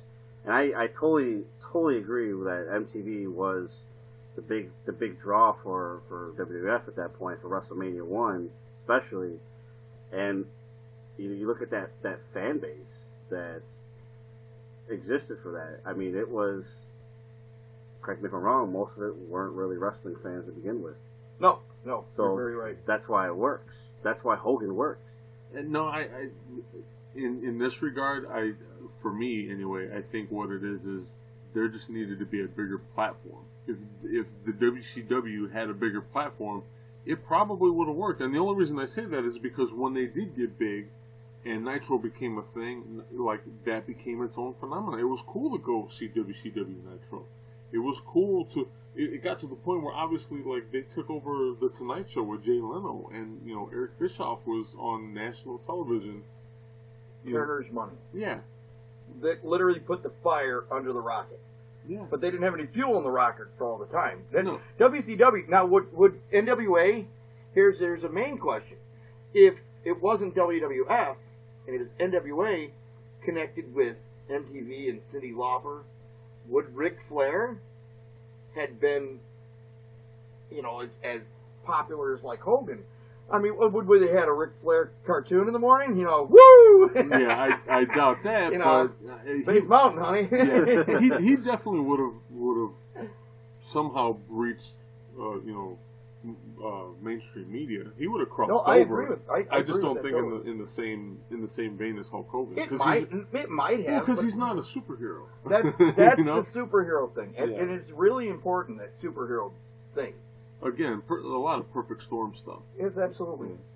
Because I mean, we're all sitting here. We all know how it panned out. But like I said, WCW at one point, they were on the Tonight Show. Yep. They had mainstream media, ESPN coverage, the whole nine. So And CNN. they had CNN was pushing WCW at the time because of Ted Turner. because of Ted Turner. So yeah, to sit there, but yeah, Hogan and the NWA, nah, it wouldn't have worked. Not like history has gone. No, you know what? If say Hogan would have went to NWA instead of WWF, and he would have went head to head with like Ric Flair, I guarantee you Flair would have been. If you think about it that way, Hogan probably would have went away with, all the other bad guys and good guys and whatever else. They would have gone not even been as big as Luger. You know what? I liked Luger in certain ways, but Luger was kind of another clown. He was up there along next to Beefcake. Yeah, Better body though. Agreed. But no, the WCW days were a big part of more of the build on Hogan. And I mean, ultimate bad guy. He was a great bad guy. And then you can look at, and then you got your politics. There were more politics, but that you can really blame on Eric Bischoff because he gave Hogan the power, and Hogan had the power walking in. And if you know the stories of how he got in there. That was Bischoff was looking for a big name for WCW. He had Turner throwing the money, and Turner said, "You got to get a big guy in here. We need somebody big." And they found out Hogan was free, and Bischoff talked to Flair, and he said, "Do you know Hulk?" Yep. He said, "So can you get me a meeting with him?" 2 days later, they're sitting down talking, and they came up with some numbers. And, you know, he was on TV, and then it was a month later, they needed a guy to wrestle him, so he's like, can you get a hold of Savage? And that's when they started building. That's how WCW acquired all these guys, but it was all Ted Turner's money. That draw. Yeah, I mean, if you just listen to some shoot interviews with Flair and, you know, listen to Woo Nation, which was kind of fun to listen to. If you ever listened to his podcasts, they were fun. Yeah. And I mean, you know, and even had Hulk on there after he was taken out of the Hall of Fame and all that stuff. You know, they talked real deeply about how Flair got him the job. So, you know, it's all politics. It was, but it's all about. In the famous comment, and I said this earlier about what Hulk said, did I play politics? Damn straight I did. Why? Because I could, and anyone else would have. And I mean, is it the best thing in the world? No, but you know, if you could be sitting here and making $20 million doing a podcast, and would you do it? Yeah, everyone would. I mean, the mask business, if you're going to put so much money at me for the mask business, the same thing. Would I play politics? And, you know, they're going to put advertisements at all the Disney parks? You bet. Millions and millions of dollars. It's all about the big dough. Is it respectful to every mask maker that came up behind or ahead of me and, you know, behind me? Everybody else, you know, in all reality, you gotta take care of yourself. Always. You know, I take care of people around me, but do I respect the people that come before me in the mask business? You damn betcha I do. But if I can make bigger numbers than they ever did, you bet I will. And I'd love to blow them out of the water and become one of the top mask makers in the damn world. And I'm up there. But it comes down with Hulk and the all of the politics of being the best and making. And here's a famous line out of Hulk and Ric Flair. Said, "Who was the most over? And which one of you guys made more money? Who made the most money?" That's all about money. It really is, and that's the world in and of itself. You know. Let me ask you this question. Please, shoot. You love the mask business, right? I do. I mean, it means so much to you. Right? It sure does. And if you had an opportunity to help, just like everybody else, everybody has a clock where we can't do this anymore. Sure. And at some point, if you had the opportunity to help get the next generation over a chance to succeed, would you do it? Even if it meant that you'd have to take a step back just a little bit at some point. Would you do it? I do it today. I do it now. I do. But I still want my spot. Oh, sure. I want to keep my spot. And I do some research on me and my company. Mm-hmm. And there is a level of respect that other artists have for me. And I am at a place in the mask business where I'm highly regarded. And I've helped guys coming up behind me. And I tell people, there's a future of the mask business. And I tell them that all the time. Would I want to fall behind somebody else's? Not while I can stand. Sure. I will keep my spot as long as I can. And, you know, am I going to make $110,000 this year? But this guy can make $150,000?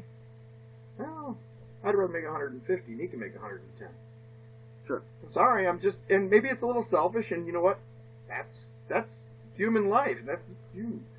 You know? I think an unfortunate byproduct of the situation with Hogan here in WCW is, by this time, he's already got the business chops behind him. Amen. He's a very smart businessman.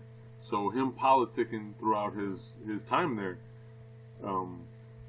again, unfortunate, especially for me, you know, because that's one of the many factors that WCW is not around anymore. But it's not solely on him. It's not solely on any one person. But he has his business chops behind him. Excuse me. And did he use that to his advantage? Of course. I think he did.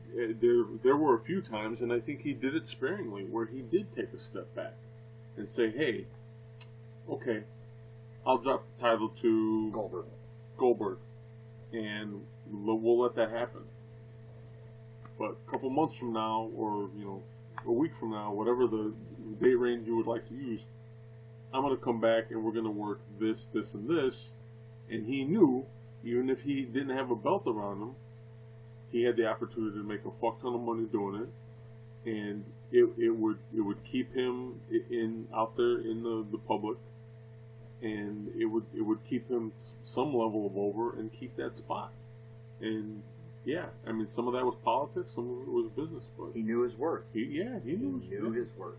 And you know what? He's still worth some real estate today. At a 65-year-old man as just a spokesperson for the company. But that's later on.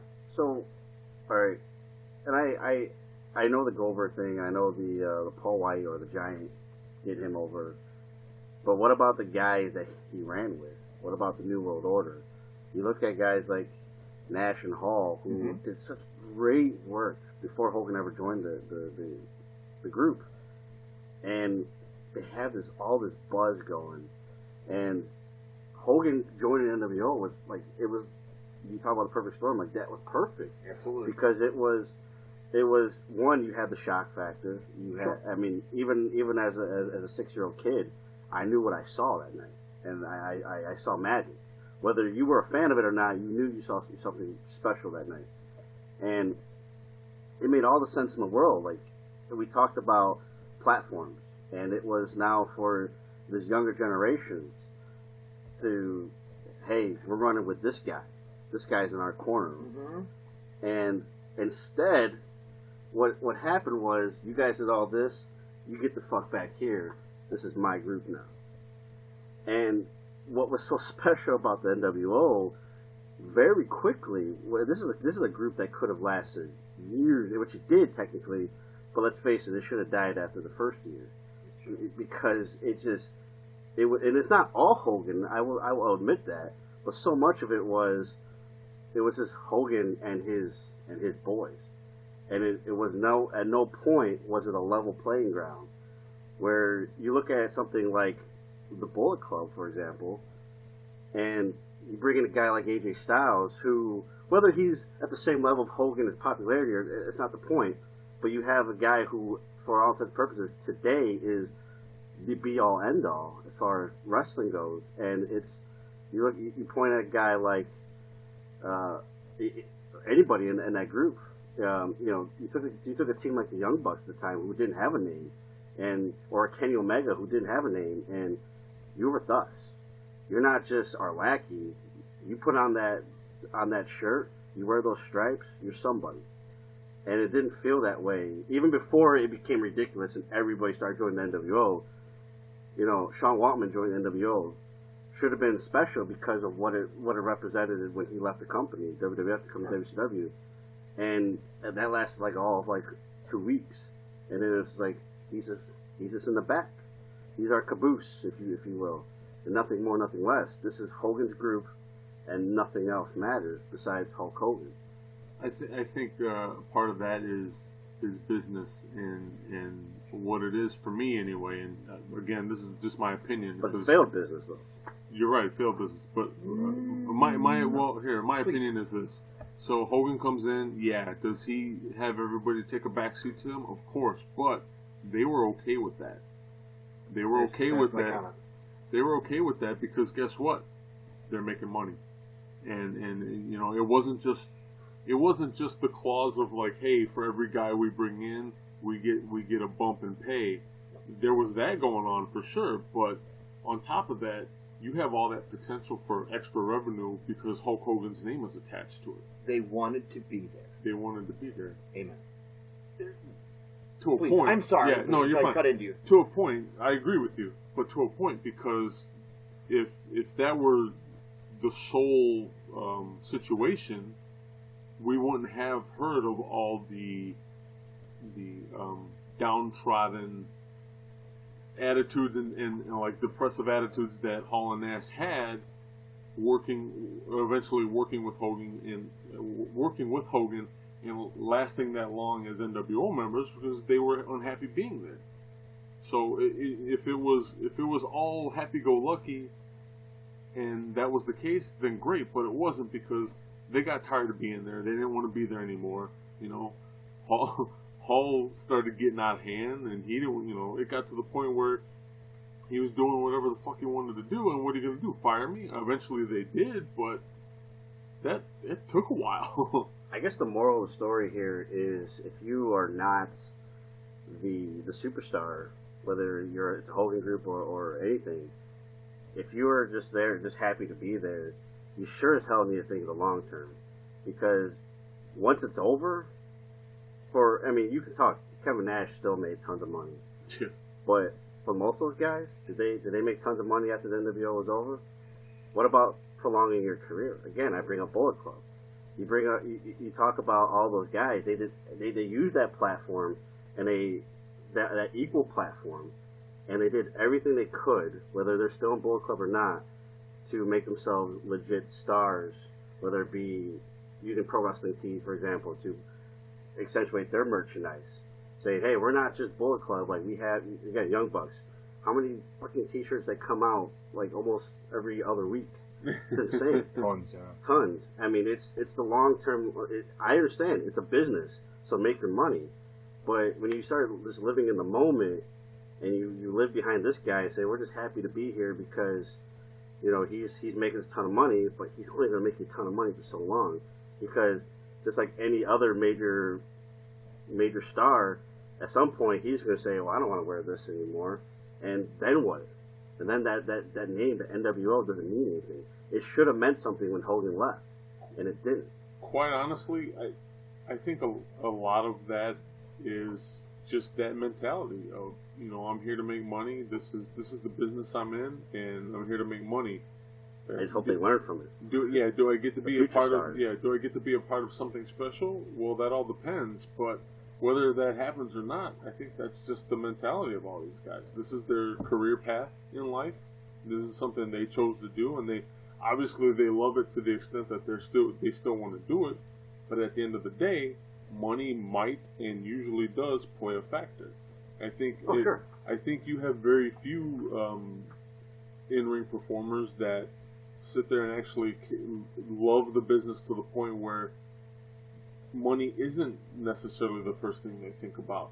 I think those guys are few and far between, but Absolutely. you know, more or less, it's the promotion or the head of the promotion's job to worry about that, or to prolong the business, to give these guys a platform to be on. So, I think the closest thing that comes to that is something like a Ring of Honor, because otherwise it would just be, you know, greedy promotion after greedy promotion after greedy promotion, and we would be back in the 80s where independent wrestling was such fucking horseshit, because that's all there was. It was just greedy, shiesty promoters, just, hey, trying to make a quick buck. That's my point. That's see, wrestling. You and I talk about this all the time. That pro wrestling today compared to pro wrestling back then, there's so much of having your cake and eating it too. Make your money. You make your money. Make tons of it. But at some point, you have to understand that if it's the same guy over and over and over again, i.e., Roman Reigns, John Cena, Brock Lesnar, it doesn't work. It doesn't work because we've kind of wisened up a little bit and said that's horseshit, because one guy can't take on an entire company. It just doesn't work. And I'm gonna ask this question later, so maybe I'll just stay away from it. But think of Hulk Hogan in his prime today. If he's wearing that red and yellow today, whether any of us are fans of it or not, it doesn't work. True, because the business has changed and it's grown, and I think it's grown for the better. Because if we still have this, it's all about me wrestling, all you would have is WWE, and whether that's a good thing or not, whether you're a WWE fan or not, it's fine. But look at all this other great wrestling out there. It fails. It will die faster than you can blink, because you have to get everybody else over. Everybody who's worth a damn, you have to get them over. If you're just going to just put a blanket over everybody and say it's all about me because I want to make more money than everybody else, well, you're going to have all your money, but the future dies. And if you don't care about it, then that's fine, but it is what it is. And this is why New Japan is so over right now, because they are taking that approach and putting people over constantly. And I think that's where a lot of people have a problem with them, is because, like, wait a minute, this motherfucker wasn't shit 3 weeks ago, and now all of a sudden he's, Like a Jay White. like a Jay White, and now look, all of a sudden he's got a U.S. title around his waist. Like, how is that possible? It's possible through good booking. Yeah. If you know your people and you know your product and you're doing things like you should be doing, of course it's going to work. Like when Paul makes masks, he knows how to work the mold and use latex and paint properly. He knows how to use all those tools to his advantage. So of course he's going to have a quality product. That's what happens when that perfect storm works. Yeah. But not everybody does it that way. And unfortunately, the biggest entity out there in the WWE, they don't do things that way. They're operating on a completely different level where wrestling has taken a backseat. But they have enough diverse revenue streams out there where they've got their hands in a bunch of everything else. They're still making money. They're still the juggernaut because they're making a fuck ton of money. They get $10 a month from a bunch of fucking people. Yourself included. To get, to watch old stuff. And that's just smart business. I use his. Yeah. I use his. If Hogan were around in his prime, it would be the exact same thing today as John Cena. Exactly. Yeah. He'd be John why. Cena. Yeah, every booed and. Yeah, that's why I make that comparison with John Cena versus ISIS, because he is the closest thing to Hulk Hogan right now. Absolutely. That makes sense to me. All right. Come on. We're going to take a small break, and we'll be right back. Are you ready? Yeah, I'm ready. You think you can tell us what to do? I can't tell you what to do. You think you can tell us what to wear? I can't tell you what to wear. You think that you're better? Hell no, I'm not better.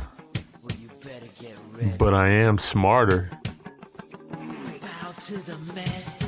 I'll bow to the masters. The masters over at Ray's. Ray's will hook you up with all kinds of discounted gift cards for your favorite places to eat, for your favorite places to shop online and in store. They have any place you could possibly think of, and they even have discounts on ride-sharing services like Lyft and Uber in case you guys need to make it to a show.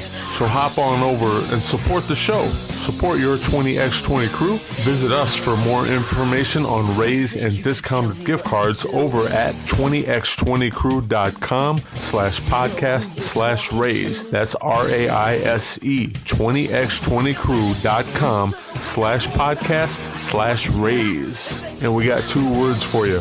Save money!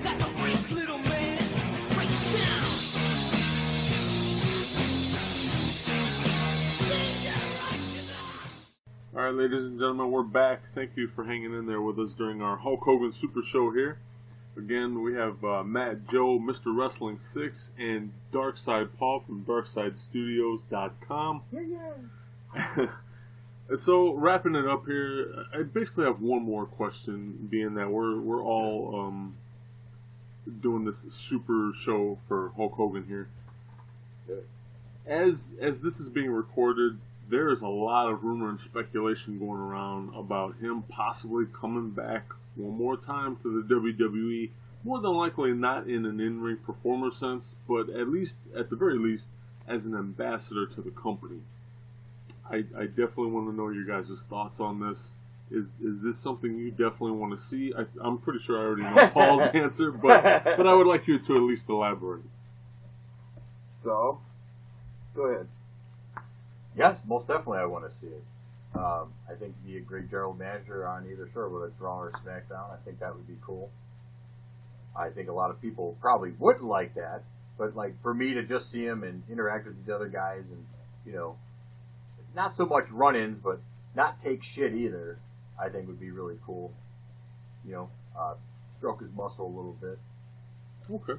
And, you know, run his promos, just listen to him talk, but that would be good enough for me, man. Paul? Oh. Sure. Our listeners don't know this. Everything. No, definitely. Definitely. You know, real American hit. And show up at WrestleMania. Finally. Maybe. But I won't be watching this weekend, so I'm mad. Maybe. And you know, this is going to come our way after, but wouldn't that be fucked up if he was Braun Strowman's mystery partner? Ooh. I didn't even think about that. Hey. I would not like to see that. Not at all. I can't stand Braun Strowman. He can go get hands somewhere else. You know. He's going to be Nia Jax's manager. She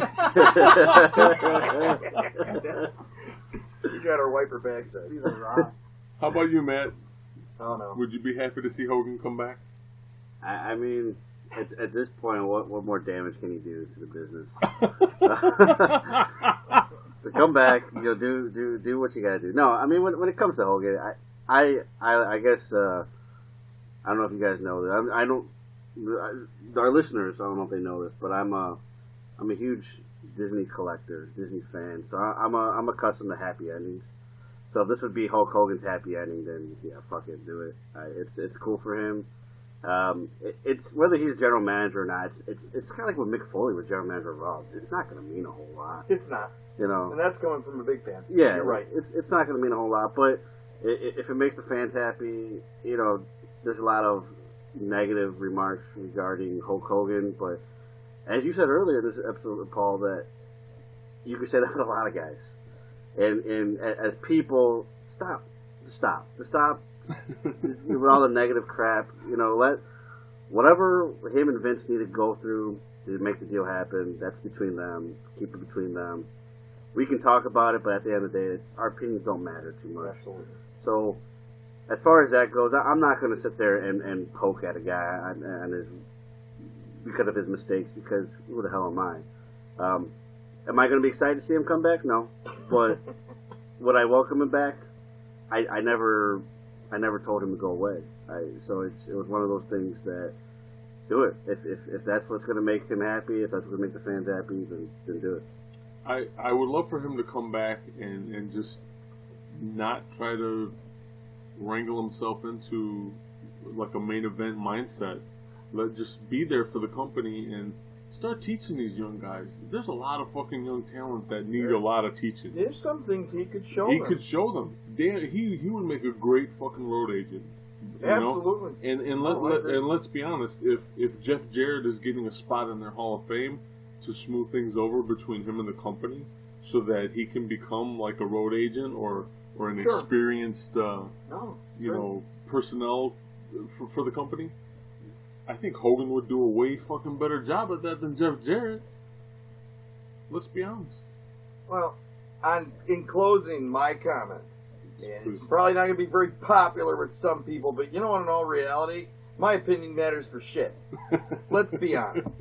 But in all honesty, the guy's already said he's sorry a million times.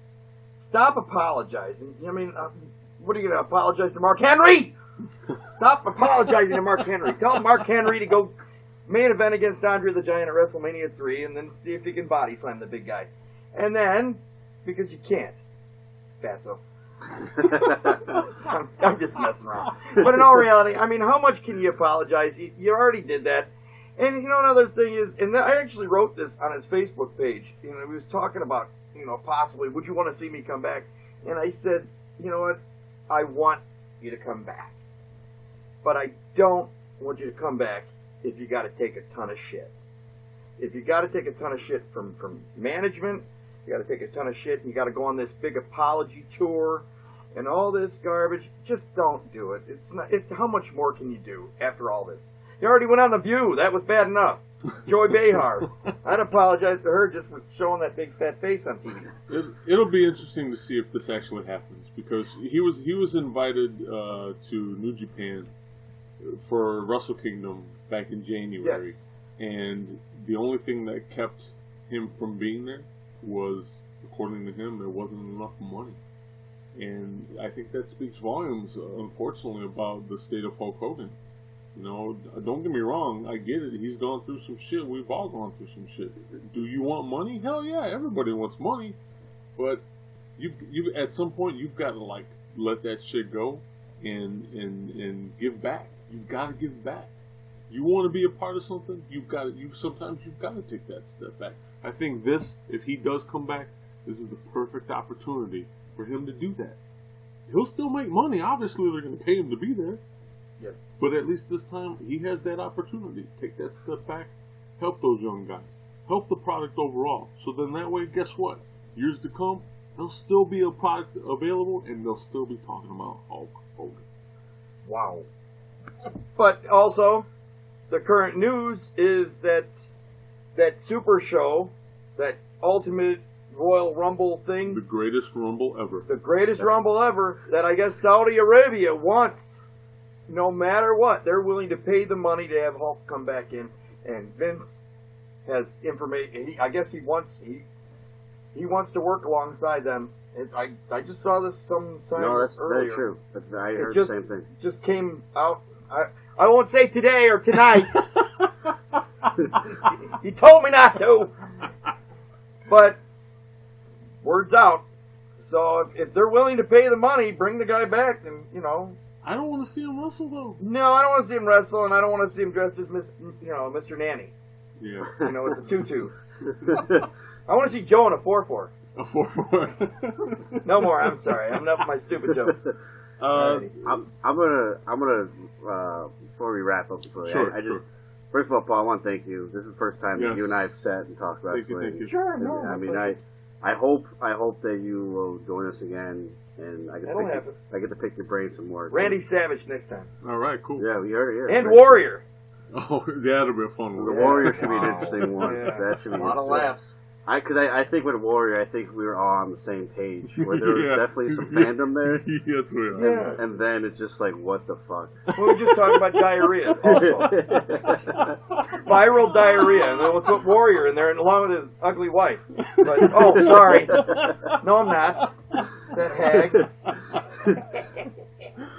So I guess my closing argument or statement, whatever, when it comes to Hogan, obviously, again, I know what he is to wrestling. I respect what he is, not only to you guys personally, the superhero, the real American, vitamins, prayers, all that stuff. It meant something to you guys, and that would never be taken away. And that's what this business is all about. Whether you're a fan of guys that nobody else is or not, that's great. You know, in this era, I've said many times on the show, I'm a Roman Reigns fan. And I know a lot of people aren't, because he's a force-fed character, but there's something about him that I not to the point where I look at him as a Hulk Hogan, but I dig what this guy's bringing to the table. I guess my biggest issue with Hogan is that he just never followed the rules of wrestling where there's give and take.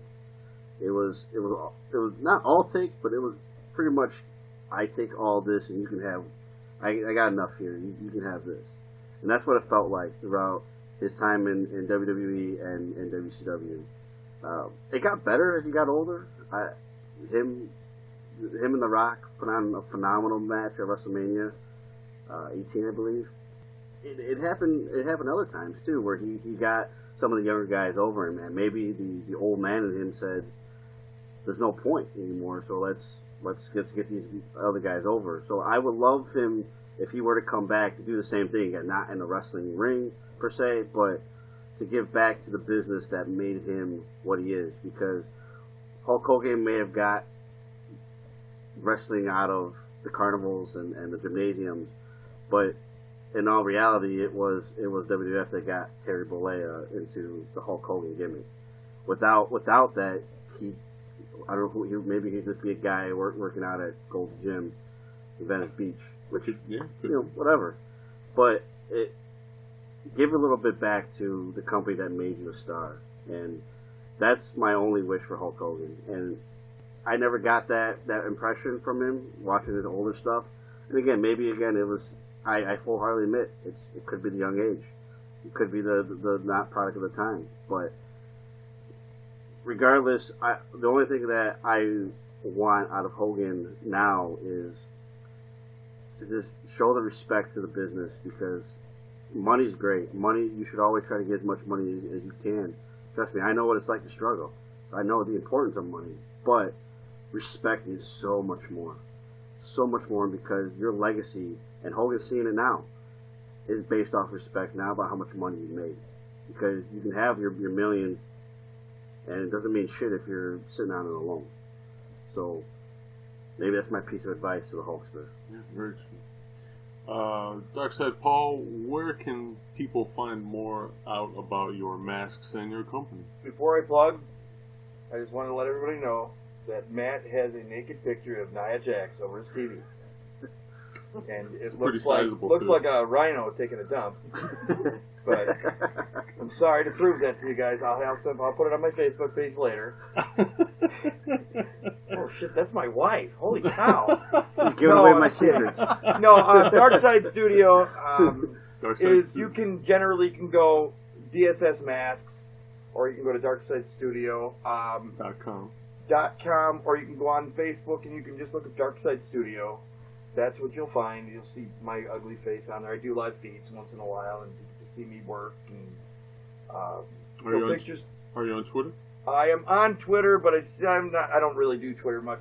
I've got that Instagram thing, which is Darkside Paul. Okay. I'm not a big Darkside. Or I might even. Is it Darkside Paul or is it DSS Mask? I don't know. Where can people email you? You can go to dssmasks.com or dssmasks@yahoo.com. I think it is. I don't know what I'm doing. But that Nia Jax picture's got me bad, dude. I can't take that. Come on, man. Come on. Wrapping it up here, you can find out more information from Darkside Paul about his masks at darksidestudio.com or dssmasks.com. You can always find us, the 2020 by Rain Crew, over at 20x20crew.com. We're on Facebook at facebook.com/20x20crew. You can find us on Twitter at 20x20crew. We're also on Instagram at 20x20crew. So for Matt, Mr. Wrestling 6, Darkside Paul, and myself, we will see you in the